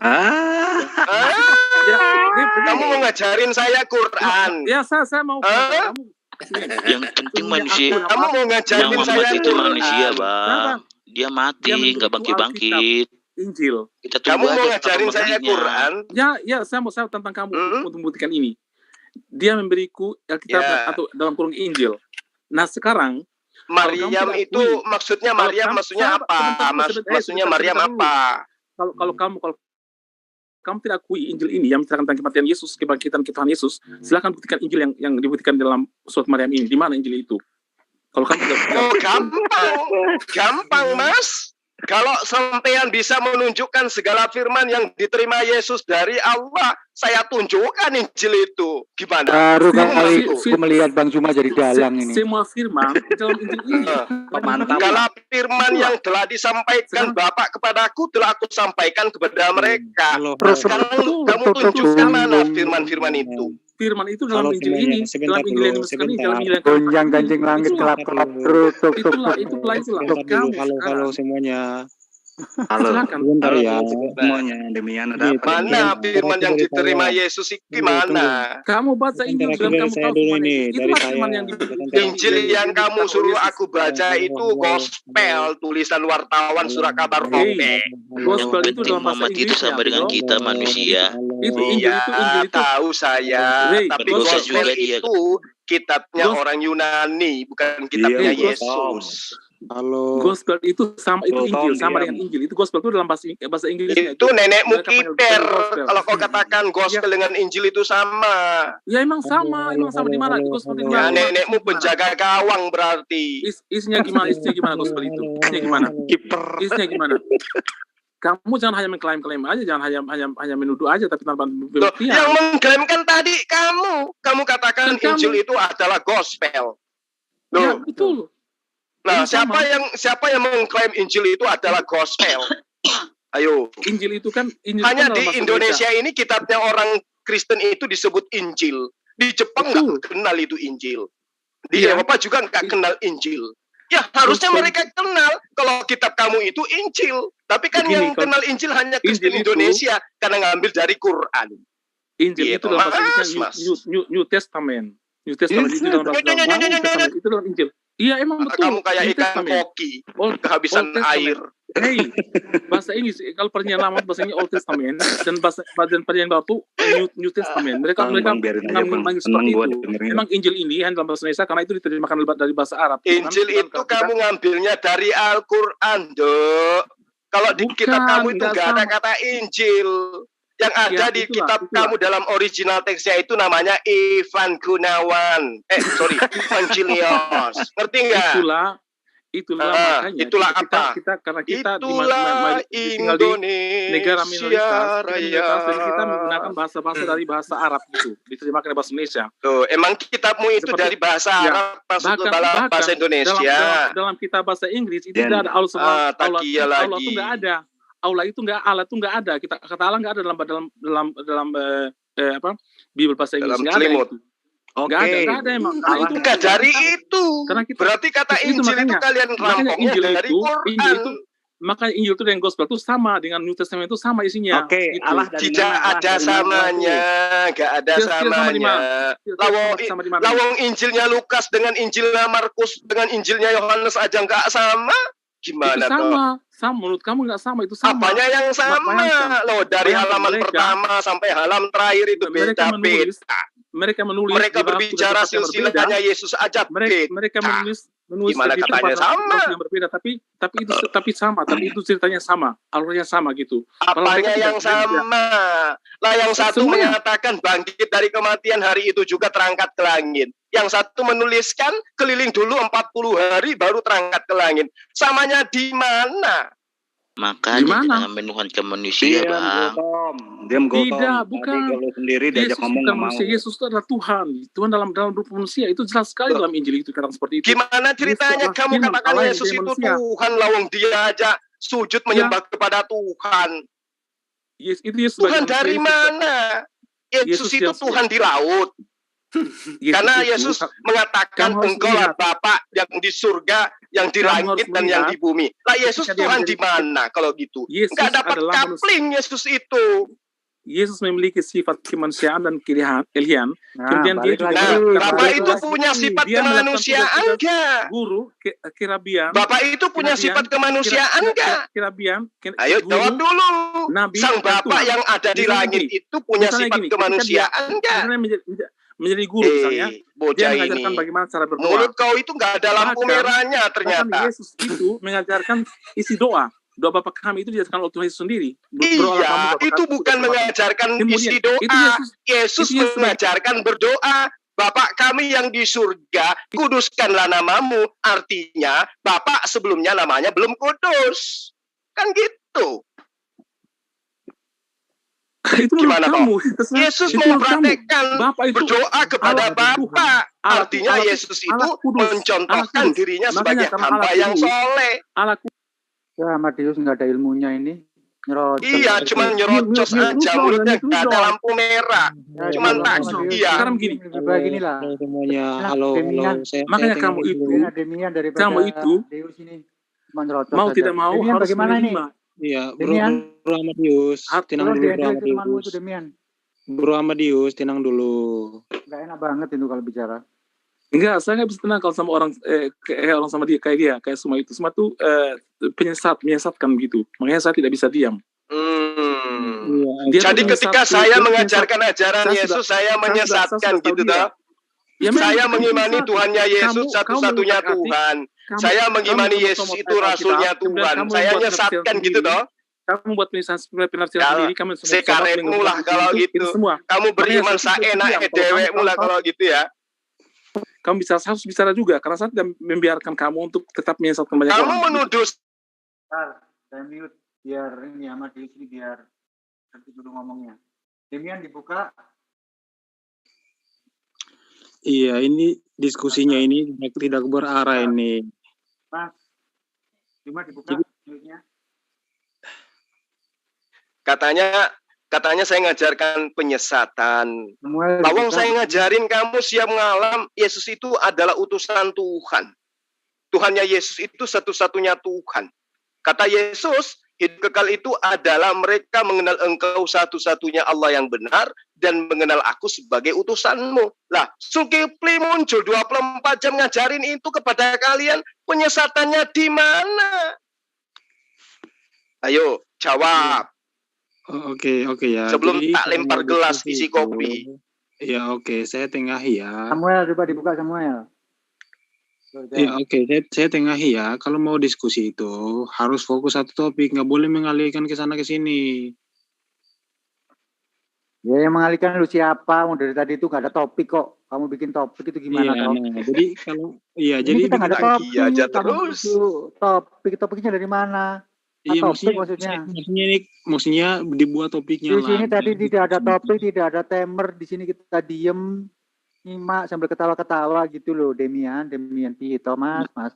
Nah iya, makanya saya tak mute, kamu nyerocos saja kok, gaspol rimblong kamu ini. Ya silakan dilanjut. Ya makanya saya katakan harus pakai tema, pakai topik biar. Nah, dari tadi ini loh nggak ada, kita nggak ada tema, mau mengalir saja. Iya, kalau kamu mau berhadu-hadu ya atur dulu sama kita ini yang timnya. Ayo, mau diskusi sama Bang Juma, temanya apa? Baru saya ngomong ini loh. Kita itu nggak ada tema di sini, kita ini mengalir saja, makanya ke sana ke sini. Tapi kamu menuduh kita ini harus fokus pada topik ya. Topiknya apa? Iya, maksud saya gini, kita buat topik baru biar diskusinya itu bisa terarah. Kalau seperti ini karena diskusinya lari ke sana ke sini. Saya ini kemasukan Roh Kudus dari Jawa. Jadi saya ngomong kayak gini. Tadi kan ya, nanti kita buat topiknya aja. Nanti saya dan Pak Samuel lawan siapa ini? Ya, kamu aja Samuel versus Demian, kita nonton gitu. Gini Pak, tadi kan aku sudah diam sebenarnya. Orang Bapak itu apa bicara, tapi datang Bang Demian, datang Bang yang satu lagi. Jadi ribut yang lagi. Keras wah Samuel, kalau lembek banget ini, nggak denger kita ini. Itunya. Tadi aku dimarah-marahi sama NDR nih, kepala suku tanggung jawab. Gara-gara Bang Juma aku jadi ronda lagi, nggak bisa tidur ini, gimana ini? Ya di netizen ini. Dibuatlah temanya pas yang bilang Bang Demian itu supaya lebih terarahkan. Kamu aja udah mau tidur. Mungkin kita ini loh berusaha untuk dengerin aja, nggak mengganggu. Mas Juma satu, Muslim yang satu, kalian bertiga loh itu, ingat itu. 3 musuh 1 itu. Dia lawan Roh Kudus mana bisa. Ya, Demian sama Samuel kalau mau mengadakan diskusi silakan hubungi tim kami buat tema. Ini kan sudah malam, udah 2 jam ini. Ya kalau kalian ngantuk, kasihan Mas Juma juga, ini udah subuh di sana. Udah jam 2:30 loh. Tuh. Besok lagi ya, Dok. Ketemu dengan Abah di sini. Abah ceritain tentang kisah yang sesungguhnya tentang Kristen itu. Boleh. Ya toh? Kalau Amadius mau berdiskusi ya silakan, nanti hubungi tim kami buat temanya apa. Absolut, saya ingin berdiskusi tentang kenabian Nabi Muhammad. Udah, gak usah jelaskan. Silakan kalian buktikan kepada saya bahwa beliau adalah seorang putus sedang Nabi. Ya, tapi begini, tapi harus adil. Begini, Bang Suma ini suka ini. Gara-gara ini, kamu belum gaspol ya ini, dengarkan dulu. Kamu mau bukti bahwa beliau itu Nabi? Ya, mau mengadakan diskusi, silakan hubungi tim kami. Mau dengan siapa? Mas Juma, Yonatan Andar, atau sama saya, atau sama siapa? Nanti hubungi kami ya. Nanti kita bikin timer, bikin tema, dan ada moderatornya. Bagaimana? Ini kan sudah malam, jadi lebih baik bubuk. Besok, kamu kan tadi sudah dikasih pembelajaran sama Mas Jul. Besok kan ulangan. Ingat-ingat ya, belajar. Besok pagi belajar loh ya. Ya, teman-teman Kristen ya. Iya, Bapak Guru. Belajar, tapi kami tidak Bang manusia sebagai kasih Tuhan. PR buat mereka biar besok bisa diskusi lagi, boleh toh? Boleh, silakan kasih PR. Nah, dengar ya, Dok. Dengar baik-baik. Ini Abang ngomong. Kamu mau cari bukti kenabian Rasulullah Muhammad SAW 1400 tahun silam di kitab kau itu jauh sebelumnya diajarkan tiang langit itu ada. Pada masa jahiliyah belum ada apapun. Sang Rasulullah Muhammad SAW menantang dengan percaya diri mengatakan langit itu tidak bertiang. Nah sekarang 2021 segala perangkat bisa kamu gunakan untuk mendeteksi apakah langit itu bertiang atau tidak. Kalau bertiang berarti Muhammad SAW bukan Nabi. Tapi kalau langit ini tidak bertiang berarti dia adalah seorang Nabi. Itu aja. Ya, itu PR kalian. Udah selesai. Sebentar, ini closing statement ya. Boleh kan? Enggak ada closing statement, enggak ada. Begini, enggak apa-apa. Enggak ada. Satu hal yang ingin saya sampaikan, gini. Ya udah, kalian itu sebentar dulu. Halo, harus mengimani Taurat, Zabur dan Injil. Halo. Sepanjang kalian tidak bisa membuktikan ada Injil yang lain dari Injil yang dipakai orang Kristen saat ini, atau Injil ada Taurat yang lain, kalian mau tidak mau, dengar dulu, kalian mau tidak mau, bukan Injil kami itu, yang ada dalam Injil, apa yang ada dalam Taurat, apa yang ada dalam Zabur. Karena ketika kalian tidak ikut, ketika kalian dengan kali itu berarti kalian tidak bisa membuktikan kebenaran dari kitab kalian. Itu yang kalian sampaikan baik-baik dalam hati dan pikiran kalian. Jadi kalian boleh kritisi, kalian boleh mengatakan ini salah, itu terserah, tapi itu menjadi percuma, menjadi sia-sia kalau kalian tidak bisa menampilkan pembanding yang benar menurut kalian. Gitu. Kalian mengatakan ini benar, itu tempat pembanding itu tidak ada gunanya. Itu aja saya. Wawailul lahum mimma yaksibun. Alhamdulillah. Udah, Gultom nggak usah ngomong lagi, Gultom Samuel nggak usah ngomong lagi, udah. Udah, ini kan sudah malam, jadi kita nggak usah bahas masalah agama dulu, capek. Nanti ngomongnya ngalur ngidul. Kalau mau membuat perdebatan, silakan hubungi kami. Ini terbuka untuk umum kok. Silakan hubungi kami. Nanti buat temanya apa? Nanti kita sediakan timer, sediakan moderator. Yang mau melive-kan silakan di-live-kan, yang mau merekod silakan direkod. Tuh ada yang bilang sahur-sahur ini loh. Siapa ini? Puang Ivan loh. Pak Ivan. Itu untuk siapa? Namanya tadi Gultom nggak usah ganti-ganti. Samuel Gultom aja. Ya, untuk teman-teman yang Kristen ya. Untuk Amadeus terima kasih untuk atensinya di sini ya. Ada yang sudah ya sudah, nggak usah dimasukkan dalam hati, cukup di dalam otak ya biar bisa belajar. Kalau dalam hati nanti ya jadi Yesus nanti. Masukkan dalam otak biar nanti kita berpikir. Pak Sul, saya tambahkan sedikit ya. Iya silakan ya. Ini Demian ini. Kira Amadeus ini. Iya oke, saya berharap tempat ini ya kita semua di sini bisa saling menghargai satu sama lain. Gak boleh ada yang merendahkan atau membuat orang lain merasa tidak nyaman. Ya toh. Nah, jadi saya harap seperti itu.